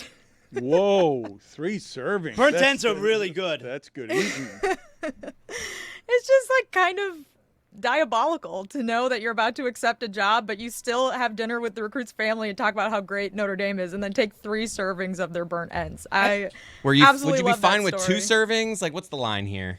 I think 2 is the line. Am I alone on this? If given the choice of being a pro, if money were the same, pro or college coach, I would definitely go pro, because I would hate to have to go to people's houses in January and February and sit there and eat their food and their cookies and pretend that that would be the worst experience there is. I would definitely be an NFL coach. I think some people probably like that aspect of the job, especially if they're getting good barbecue, too, on these trips. Jessica, is Mississippi State sneaky decent?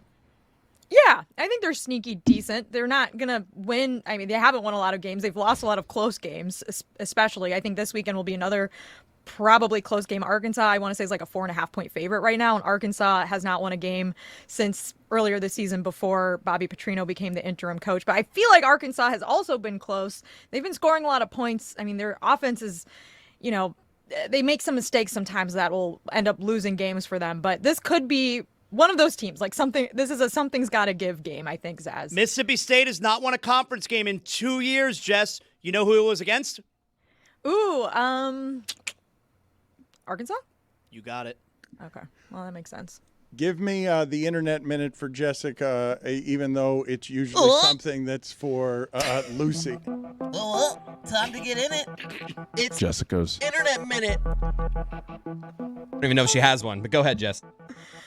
Okay, so this has come to my attention repeatedly over the last year. And we did a segment, I want to say in 2023 or 2024, where I talked about the top 5 ways to spot an AI-altered video of a head coach or any sort of public figure saying something that they never actually said. But what we have now that is permeating, especially Facebook, are these AI slop pictures of, I see especially college football coaches with long captions describing things that these coaches have done. Usually there's something that will pull on your heartstrings a little bit. This was one I saw last year after Hurricane Helene of Brian Kelly and Garrett Nussmeier helping people clean up debris from the hurricane in North Carolina. Or this was actually the North Texas floods, I see. But I think there was also one after one of the hurricanes. But these are just like fake, completely fabricated AI slop pictures. And people are sharing them on Facebook. I love it. And if you read the comments are all Facebook users saying like, this is amazing, this is heartwarming, this is great, and believing that they're real. There was also one that I saw people were talking about that was posted this past week with Brent Venables. It's like an AI generated image of Brent Venables. It doesn't even really look like Brent Venables. In fact, this guy, whoever he is smoking. I mean, pretty hot. It's a chin I'd want. But if you read the text, I can't read it because it's too small on my It's screen, so but if you read good. the text, it's like an absurd story. And then at the bottom is the New York skyline before 9/11. Oof. Dan, apparently in the Venables story, people were protesting outside the stadium.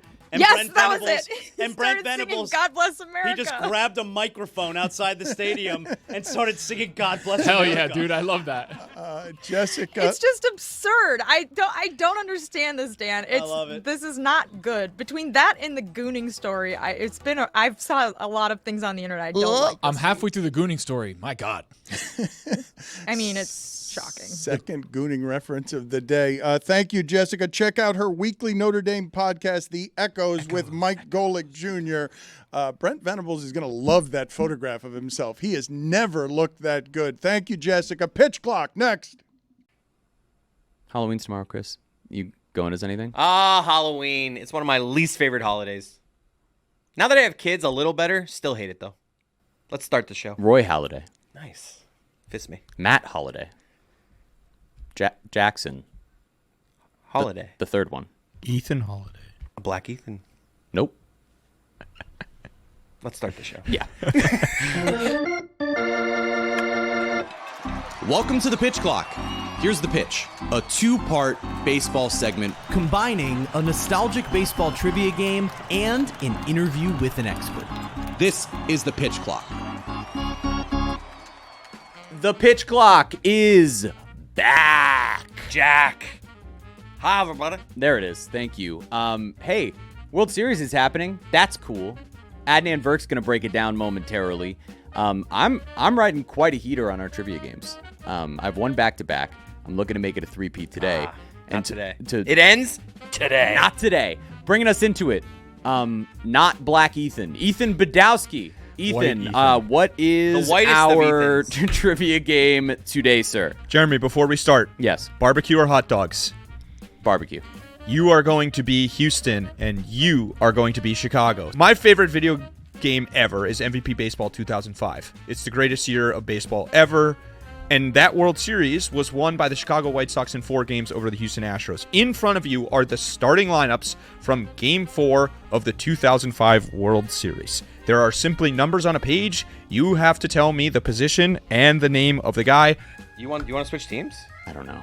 I have 4 on here that I feel good about. All right. I don't. So we're going to try 3 strikes. If we get into a scenario like last week, we'll go first to a number. Jeremy, it's your honor. I'll go with the only name I know, right? And maybe I'm right. Right fielder, number 16, Carlos Beltran. That is incorrect. You got to be shitting me. Yeah, no, we're not. What year is this, by the way? Again? 2005. Dude, you don't know the second baseman for the Astros? I mean, I know who it is. I was going to go. Actually, that might not be him. He might have retired. That's what I'm saying. I have no idea. All right. I'm really angry about that. Left field, number 22 for the White Sox, Scott Podsednik. Oh, what a name, Cody. Doesn't it just bring you back? Oh, why didn't I say This hot makes me dogs? feel so good, dude. Scott Podsednik.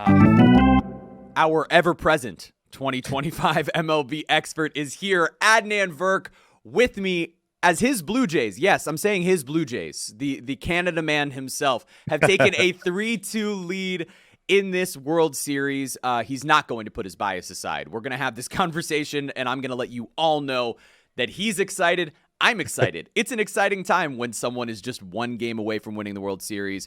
Adnan, I have gone on and on and on and on and on and on and on and on and on about Trey Savage and how incredible his start was in Game 5. But there have been all sorts of incredible individual performances in this World Series. So I've got you prepared for this one already. I'm looking for your top 5 individual performances in this World Series. It could be from 1 game. It could be from the entire series, whichever structure you prefer.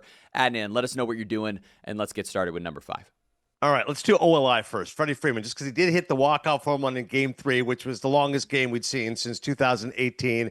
And his parents are both Canadian, and they got a raucous reception back there at Rogers Center. So Freddie Freeman's a little OLI. Hasn't done a whole lot else this series, but did hit a home run to end that claim. Thank God after 6.5 hours. Love that. Number 5, I'm going to Bo Bichette. Jeremy, the guy hadn't played since September 6th. He's been back. He's getting hits virtually every game. He's playing good defense. He's being effective. I just think what he's been able to do, he was second in this league in hits with 181. He was 311 average, 94 ribbies. But you take a month off and come back in the World Series and play a position you've never played before since the minor leagues, like that's unbelievable. So I want to give some love to Bo Bichette collectively for that offense. Absolutely. Number 4, Yamamoto. Listen, complete game in Game 2. The guy was ridiculous. That splitter is one of the most effective pitches in baseball, and he's always been a big game pitcher. Last year in the World Series, 1 start, 6 innings, 1 hit, 1 run, only Juan Soto got him. Other than that, he was nails. If you look at his career in Japan, every big game I checked, he's always pitched complete games as well. There's a thought that Japanese pitchers need the extra day of rest. They don't have as much durability. That's not the case with Yamamoto. He was their most dependable starter this year. He threw over 175 innings in the regular season, in the postseason, back-to-back complete games. Only guy to do that since Kurt Schilling went back-to-back complete games in the World Series and multiple complete games in the postseason. Your boy Madison Bumgarner did that, of course, back with the Giants. Number 3, Ohtani. Specifically, the fact he was on base 9 times in a single game. I'll never get over that. He smashes 4 extra base hits, 2 doubles, 2 home runs, 5 walks, later pitches that night, 6 innings, made 1 bad pitch to Vladdy, who hit the home run, and then gets chased in the 7th, a little bit of fatigue, and gives him a couple more runs. The stat line doesn't look as good, but it should have been 6 innings, 2 runs, and really just 1 hit. The guy is a marvel, a freak. What he's doing is incredible. Number 2, your boy Trey Savage, as Dan Le Batard was fond of saying when it came to our live cast for Game 5, 327 fans is who he was pitching in front of single A Dunedin at the start of the year. 327, and then he had 55,000 watching at Dodger Stadium. 46 days after reaching his 5th level of pro baseball. 46 days, and you're pitching Game 1 of the World Series. 7 innings, 3 hits, 1 run, 12 strikeouts. You've already spoken about it. Absolute masterpiece. The fact he throws that ball from a 7-foot angle, the tilt on that ball coming down, amazing. And number 1 is Vlad. Taché, there was a time people were saying this guy's not worth $500 million. Imagine if Vlad was a free agent right now. When he's done this postseason, dude, the numbers would be gigantic. It'd be $600 million, right? He'd be getting maybe Soto type money. It's been remarkable. The contract kicks in next year, 14 years, $500 million. He's Canadian. He wants to play for Canada. He wants to play for the Blue Jays. He has put this team on his back. It's a collection of talentless Blue Jays offense. There's no question about it. But what Vlad is doing this postseason has been a story for the ages. He hits the big home run off Ohtani, the big home run last night against Snell. Every single big moment, Vlad Jr.'s in the center of it. So what's amazing about what you just said is that Davis Schneider plays for George Springer, hits a leadoff home run off Blake Snell. He's not on this list. And and Clayton Kershaw in his individual moment where he faces one batter with the bases loaded in that extra inning game. He's trusted for one batter, and he gets it done with a bunch of pitches at 89 miles an hour. But let's talk about this, right? Because what has stood out as the difference to you here? The Dodgers take a 2-1 lead, and now the Blue Jays go win back-to-back games in Los Angeles. How have they been able to get this done and get themselves just one game away from a World Series championship? Yeah, I think the real key to this series, as we said coming in, was the Dodgers starting pitching against that Blue Jays offense. Dodgers rotation, a 1.40 ERA coming into the World Series. The Blue Jays, 80.5% in terms of contact percentage, best in baseball. So they're going to put the ball in play. They'll put pressure on defense, and they don't strike out. Fewer strikeouts in the majors. And the Blue Jays have won that battle, period. 3 games in Los Angeles. They put up 5. They put up 6. They put up 6. This offense scores runs. They were 4th in the majors in runs scored. But if you look specifically from late April on, once Addison Barger gets called up late May, once Varsho's back, because him and Santander were out, this offense was pretty much the best in baseball. So they've proven that. It's a collection of talent, like I said, up and down the lineup. You mentioned Davis Schneider. It can be Andres Jimenez. On any day, it can be a different player, whether it can be Lucas or Straw or whomever it might be. But this team hits. Alejandro Kirk's been unbelievable for them behind the plate, big hit after big hit. And their offense really has been the answer for me. I mean, it's also pretty crazy to say they're starting pitching. Like Shane Bieber outpitched Shohei Ohtani and Trey Savage outpitched Blake Snell. Those are also both true, which is kind of mind-boggling. Especially with Shane Bieber coming off of the surgery. I mean, these are two guys who both did not pitch for this team until after the trade deadline into September. I was there for Shane Bieber's first start against the Miami Marlins when we were doing that broadcast, and it was absolutely fascinating to see this guy now pitching in this big moment and having that one. And look, the things that you said offensively, it's the reason why I said on the main show going into this series, if there was a team in the American League that had an opportunity, that if they got hot and played their best baseball that could beat the Dodgers, it would have been the Blue Jays probably from the start. Is number 11 the catcher Brad Ausmus? That is correct, Come on, Jeremy. God. You are on the board. And the pitcher's easy. All right, Come on. relax. The pitcher is not easy. What number? 41. Yeah, I wouldn't say so. It's easy. Okay, hey, enough with the hints. All right, I'm trying to play my mind games with Jeremy. I don't need you. Yeah. I've had enough mind games from him. Bottom ping ponging back and forth. Right fielder number 23, I believe MVP based off of our previous list, Jermaine Dye. Jermaine Dye is correct. He was the World Series MVP this year. Unfair advantage. I can't cheat off your paper. You're going to see all these names here and just get inspired. What's upsetting is that I know almost everything that's there. Yeah. I guess I'll go with that number 7 that we were talking about. Number 7, the second baseman. Come on, just spit it out, dude. Craig Just spit it out. It's Craig Biggio? Biggio. Okay, thank God. Of course it's Craig Biggio. Okay. I almost tricked him. No, you really did. You got in my head. So to set this up, Jeremy has 2 right and 1 strike. Chris has 2 right and no strikes, but he's on his 3rd guess. Paul Konerko, 14, first base. That is correct. Man, yes. There's a lot of pretty iconic I know guys these on this names, team. dude. These names make me so happy. Okay. Shoot, does that mean he's in right field? What's his number? That wasn't his number. Oh, I'm going to go with 16 only because I got it wrong. Is it Lance Berkman, 16 in right field? Fuck No, me. Lance Berkman is not number 16. All right, But you just implied he's that on he the is. field. No, he is. Shut I your know he's mouth, on the Ethan. team. Shut your mouth. I know he played in this game. Clearly 17. All right, anyways. Now, see, I'm so bad at this. I'm so bad at this. No, I'm sorry. You monster, because now you're in my head, because you said, "Oh, he's clearly 17," and I thought maybe he is 17. He might be center but he field. could be. But he could be 26. He had some wheels at the end. I'm of his gonna career. throw up again. On me. Yeah, it's on you. I thought you were asking if I was gonna throw up on you. Starting pitcher, 34.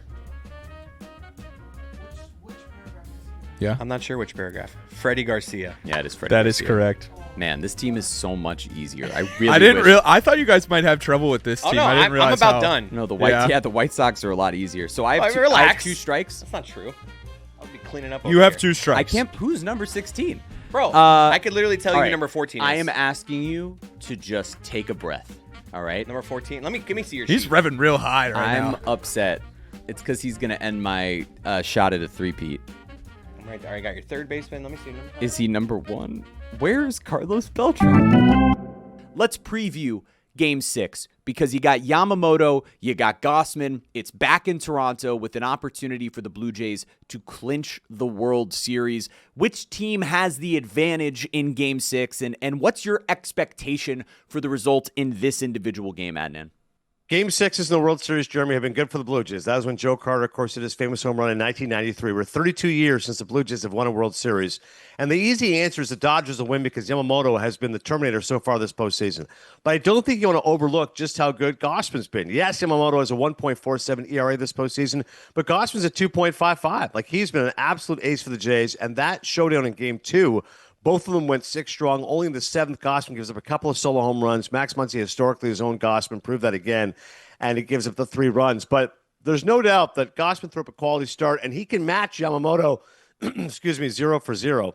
Having said that, I do think Yamamoto is incredible, and I think the Dodgers are able to answer in Game 6, which means we're going to have a Game 7. I'd love to see the Jays win it on Halloween, trick or treat. But we're going to have a Game 7 this year's World Series, November 1st on a Saturday night. So we get to November then. We're going to find out who the new Mr. November is because someone's going to have to step up and have that moment in Game 7. Adnan, ultimately here, who wins the World Series? And I'm just going to say it since I know you're going to go Blue Jays, since I know you're going to do it. What would it mean to Canada and to you personally to see this Blue Jays team win the World Series, even though if anyone here is watching our live stream, I ragged on Ethan for asking this exact same question.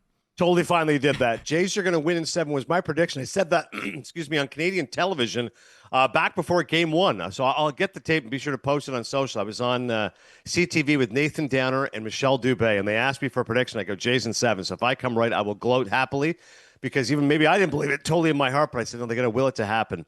Like I said, Jeremy, I think that Yamamoto helps propel the Dodgers to a Game 6 win. But this Dodgers offense has been lifeless. There's no question about it.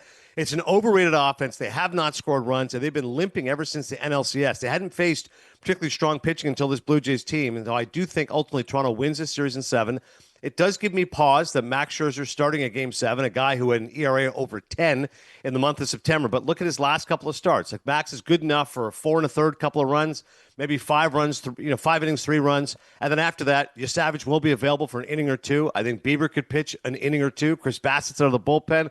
Hoffman has looked good so far as a closer this postseason. So it's going to be maybe a little bit unconventional. Maybe Max Scherzer pitches into the 4th inning, and all of a sudden John Schneider will go to that bullpen. But I do think ultimately the Blue Jays win in 7. This is an amazing story for Canada. 15% of the population has been watching these games. 7 million for Game 1. Just under 6 million for Game 3, which is still shocking is the fact the game was 6.5 hours. So again, to extrapolate this, for a country of 41 million, when I say 7 million is watching, 15% of the population, Americans, there's 330 million people in this country. That's like 55, 60 million people watching a baseball game. Like, you only get those numbers, as you know, for the Super Bowl, which is 95, 100 million. That's it. Like the NFC Championship game, AFC Championship game, that's like 35, 40 million, maybe 45, 50. You're not topping the 60 million. That's how much it means to Canada. It's the one team in town. And certainly for me on a personal level, it's been nostalgic. I was in high school when they went back-to-back, 14, 15. The Blue Jays were the epicenter of the baseball world. Everybody wanted to come to Toronto, whether you were Dave Winfield or Paul Molitor or David Cohn. If you wanted to win, you came to Toronto. And for the Blue Jays to be 74 wins a season ago, 94 wins this year, a number 1 seed on the verge of beating the Dodgers, it's almost too much for one man to handle. I'm going to say this to you, Adnan. First of all, good luck taking the ball out of Max Scherzer's hand in a Game 7. Yeah, right, John Schneider. If you think it was bad in Game 3 or back in the ALCS, good luck taking the ball out of his hand and everything that you just set up. I mean, how storybook, so storybook that it could be a movie. And speaking of movies, Adnan Virk, the author of Cinephile, go buy his book, the absolute best when it comes to movies. You can watch him on MLB Network. You can follow him on social media to see him gloat if the Blue Jays ultimately win this in 7 games. Good luck to you, my friend. I am not rooting for the Dodgers, but I am rooting for them in Game 6 just so we can get a Game 7 so that you can be right and we can have the greatest 2 words in sports, Game 7. It's a great moment for patriotism. It's a great moment for Toronto. I appreciate you, buddy. All right, let's get back to the game between me and Chris. Who's 41? The starting pitcher for the Astros was This number is so 41. easy, dude. Okay. I don't always think about numbers. I am trying to think of guys who were on that team. And I know one pitcher who for sure was on that team, but I don't think this is him because he would have started Game 1.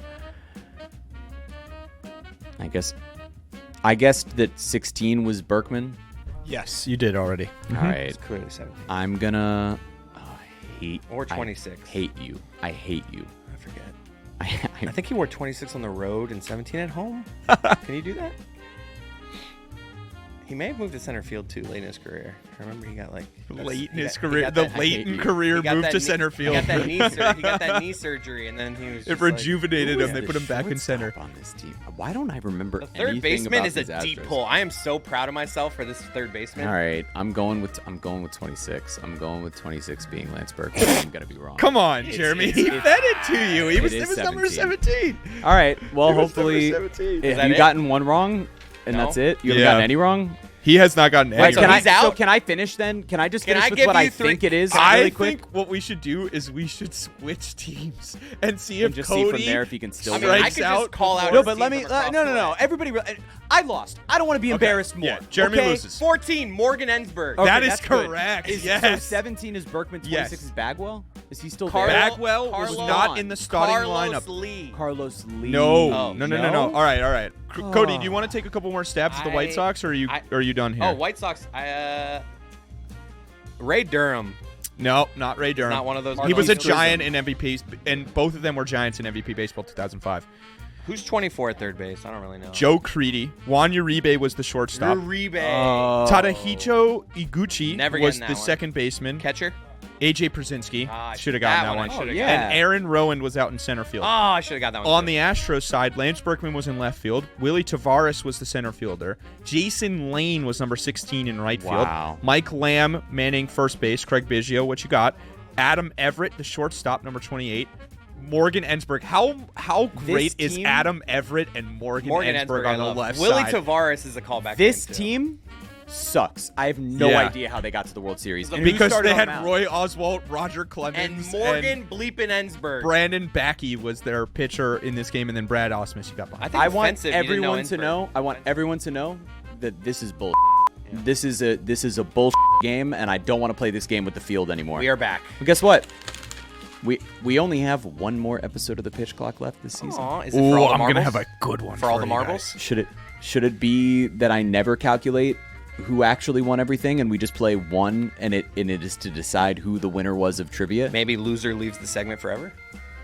I'd rather not. I'd rather keep doing it. I'll take this thing. All of a sudden, we're changing the name.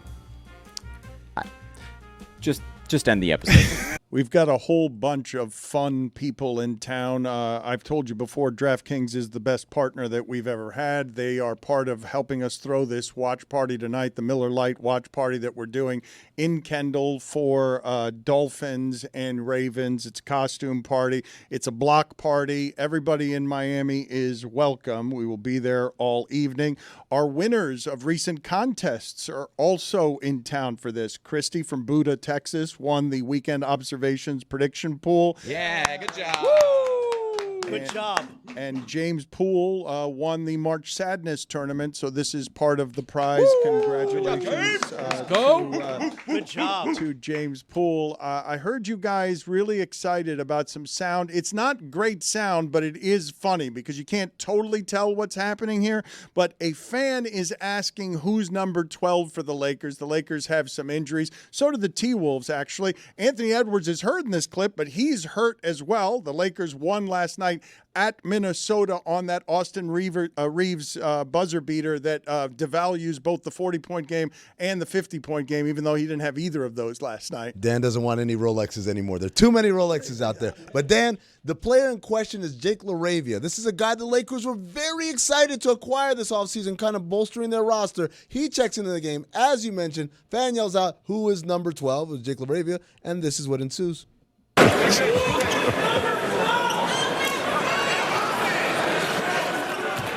It's very hard to hear in the background, but Anthony Edwards, who's in street clothes on the bench and is kind of like, has his hand in his under his chin, he looks up all of a sudden and says, "That's what I'm saying."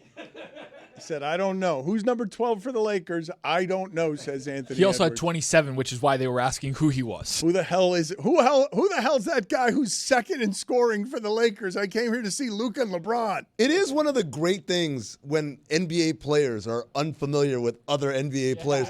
It's one of my great delights. One of my favorite stories in the world was we're Suns. We're playing against the Miami Heat. We're blowing them out. And so the garbage time people are in the game, and Gerald Fitch, I don't know if you guys remember Gerald Fitch, he hits a jumper in front of our bench and starts talking. And Eddie House stands up and says, MF, you didn't even make our board. Basically, there was no scouting report on Gerald Fitch because, like, what's the point? We're going to get to Thursday Thunder in a second here. We're also going to get to Juju's top 10 sports uniforms ever. Juju has a great deal more style than anyone around here, although I assume that Tony and Damashek would both object to that contention. LeBatardAF.com is where you go if you want some of Juju's stylings in our T-shirt and fashion collection. Evidently, Kash Patel is now making another appearance here to object, I guess, to me saying that Juju's got more style than the rest of us. Juju Gotti and his reign of terror on fashion has come to an end. Wow. And you can bet on that. You've really run out of steam on this impersonation. I forgot to do the eyes, yeah, Dan. but you do it. You sell it when you do the cross eyes. Let's do the Thursday Thunder, please. It works every time when he crosses his eyes. That's right, Dan. It's Thursday Thunder, and it's presented by DraftKings. DraftKings! The crown is yours. Juju? Yes, sir, man. We going Thursday night football tonight. We going to all take in this game together, so we going to all win together in unison tonight, baby. First leg, Mark Andrews, 2.5 receptions. The Immortal. The Immortal. We love him in Buffalo as well. 2.5 receptions. We're going over that tonight. Lamar is back, baby. Second leg, Derrick Henry. Anytime touchdown. Lock it in, man. Dolphins defense. It's a good parlay so far. Right. Third leg, Lamar Jackson over 4 rush attempts tonight. Whoa. Is that number that low? I got some juice on that. I talked to somebody who talked to somebody about that. Yeah. Got a little juicy on that one. And the last leg of the parlay, Devon Achane over 12.5 rush attempts tonight. How is Lamar Jackson at only 4 rushing attempts for the game against this defense? I mean, he's probably not getting odds on that if you just bet it straight up. Dan, the weather forecast has called for Thursday Thunder, and you can bet on that.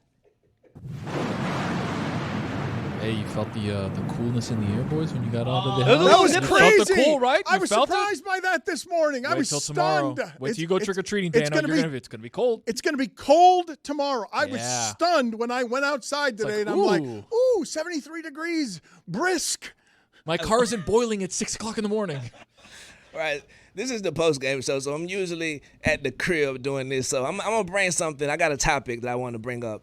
From last night, Yesavage, I did not know that brother was 22 years old. Yeah.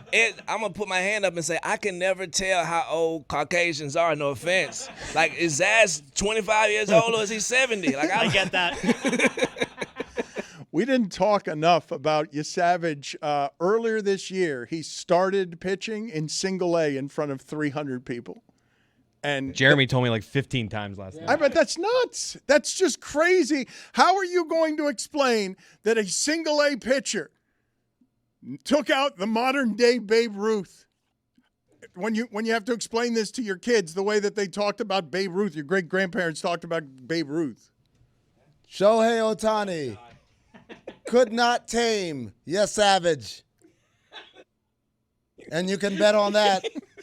Let's do top 10 sports uniforms of all time. You're doing all sports here, Juju? You're doing all of sports. Yes, sir, all of sports. Following the last week's hideous Steelers jerseys, this week the Packers said they want some of that with the blue jersey. So we're going to give some credit to some people today. Are the Dolphins doing some bullshit tonight with the Thursday? I hope not. Good question, Zaz. Number 10, the 1998 '99 Florida Panthers uniforms. The blue. Oh, like yeah. the blue one. Fire. That's stunning. I remember being in college and people wearing that, and I didn't even know what it was. I was like, that looks Who can cool. name all 5 guys? I'd do it so easily. Yeah, Mellenby in the middle, Yep. Niedermeyer, Yep. Bill Lindsay. I Yep. don't know the other two. Paul Laws, Gord Murphy. Oh, look, the team that almost ruined hockey along with the New Jersey Devils. Yo, I mean, win a Game 7 on home ice, Dave. You had Lemieux and Yager. You had Lemieux and Yager. Too soon. Number 9. It's regular, but they are hard. The Cincinnati Bengals jerseys. The black ones. Damashek making the smell of a man who's walked into a bathroom that still has an odor. Biased guy, dude. What? Biased. There's every AFC North team you hate. I'm on to you, buddy. First of all, I'm on to you. First of all, regarding Tony your Fonda. earlier charge that I'm biased against the Patriots, no, I'm a man of justice. And the Tuck rule then was followed by, we now know what's now known as Spygate, but they had videotape of the Steelers offense, and they had videotape of the Rams offense. I mean, that's a crime, man. Your Honor. That's a pigskin crime. Your Honor. Meantime, another crime is in the top 10 of all time in the history of people. The Cincinnati Bengals jersey is one of the top 10. Sheesh. With the helmet, though. He's Right, doing now it your with the list. helmet. Also It's his not list. just the jersey. Now your list. Also, Dave. make your own list. And we need a ruling from Judge Zaz. Is Tony right? Is he biased? Dave, your favorite team plays in the AFC North, also known as Black and Blue Division. That means you're biased. Oh, that's Prejudice. That's You don't know that. You don't know Dem Damashek then, because Hey, you're in contempt of court. Take him away. What are you doing? Give a ball. I have made my important ruling. work to do here. Get this man out. Your of my Honor? court. Get Your this, Honor. I need to be here to play Devil's Damashek Get to this man out of my court. I will not have this. You will not make a mockery. The honorable judge. Outrageous. Your days of damning this show have come to an end. Dismemberment kit in cold blood. Get out. I told you, I found this guy on 30 seconds. Every take is tainted by Steelers or by some sort of Pittsburgh thing. Also, how old is Dave? Is he 40 or 70? Number 8, the Las Vegas or Oakland Raiders uniforms. Classic. Very classic. Number 7, kind of regular, but I like them. We changed the name for a great reason. We should not call them that anymore. But Sean Taylor's jersey, awesome. It's a beautiful jersey, beautiful helmet. Yes. Number 6, the LA Dodgers, classic jerseys right now. Number 5, Jamal Anderson, the Dirty Bird. Absolutely. Yes, sir. Juju's got some classic bias here. You are not taking a lot of fashion chances. You are going with uniforms that are classically elegant. Yeah, respectable. Number 4, the Darryl Strawberry Mets era with the pinstripes. Woo, look at the stripe on the pants. Classy. Woo-hoo. Number 3, Oregon jerseys, choose one.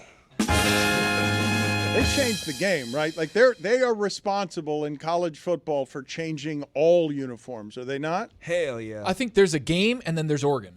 Like they elevated the game where it's like, yeah, we're just gonna make jersey for every single game and never repeat one single jersey because we just make all the jerseys. Because we're Nike? Because we're we know, Nike, because yeah. we know how to do this? Number 2, the Michael Jordan era, black with the pinstripes on them, man. I like them. I don't know if I can follow you down this path. Would you like them if those weren't the 3 guys wearing the uniform? There we are. That's what's happened there. That's a bias of Pippen, Jordan, and Rodman. Show me Judd Bushler. Luke Longley and Bill Wennington. And number 1, the Orlando Magic, Shaq and Penny era. That's good. All of them. And Larry Kristoviak in the background. Oh, wait, no, we switched the thing. The black one. There he is, Larry Kristoviak. Your enthusiasm is more than the Kristubiaks have when he comes home after a long journey where they thought he was lost at sea. Your enthusiasm for seeing Kristubiak has no measure. How is it that you do the whole show as Kash Patel and that's what creates enthusiasm for you? Because you've run out of material. Okay.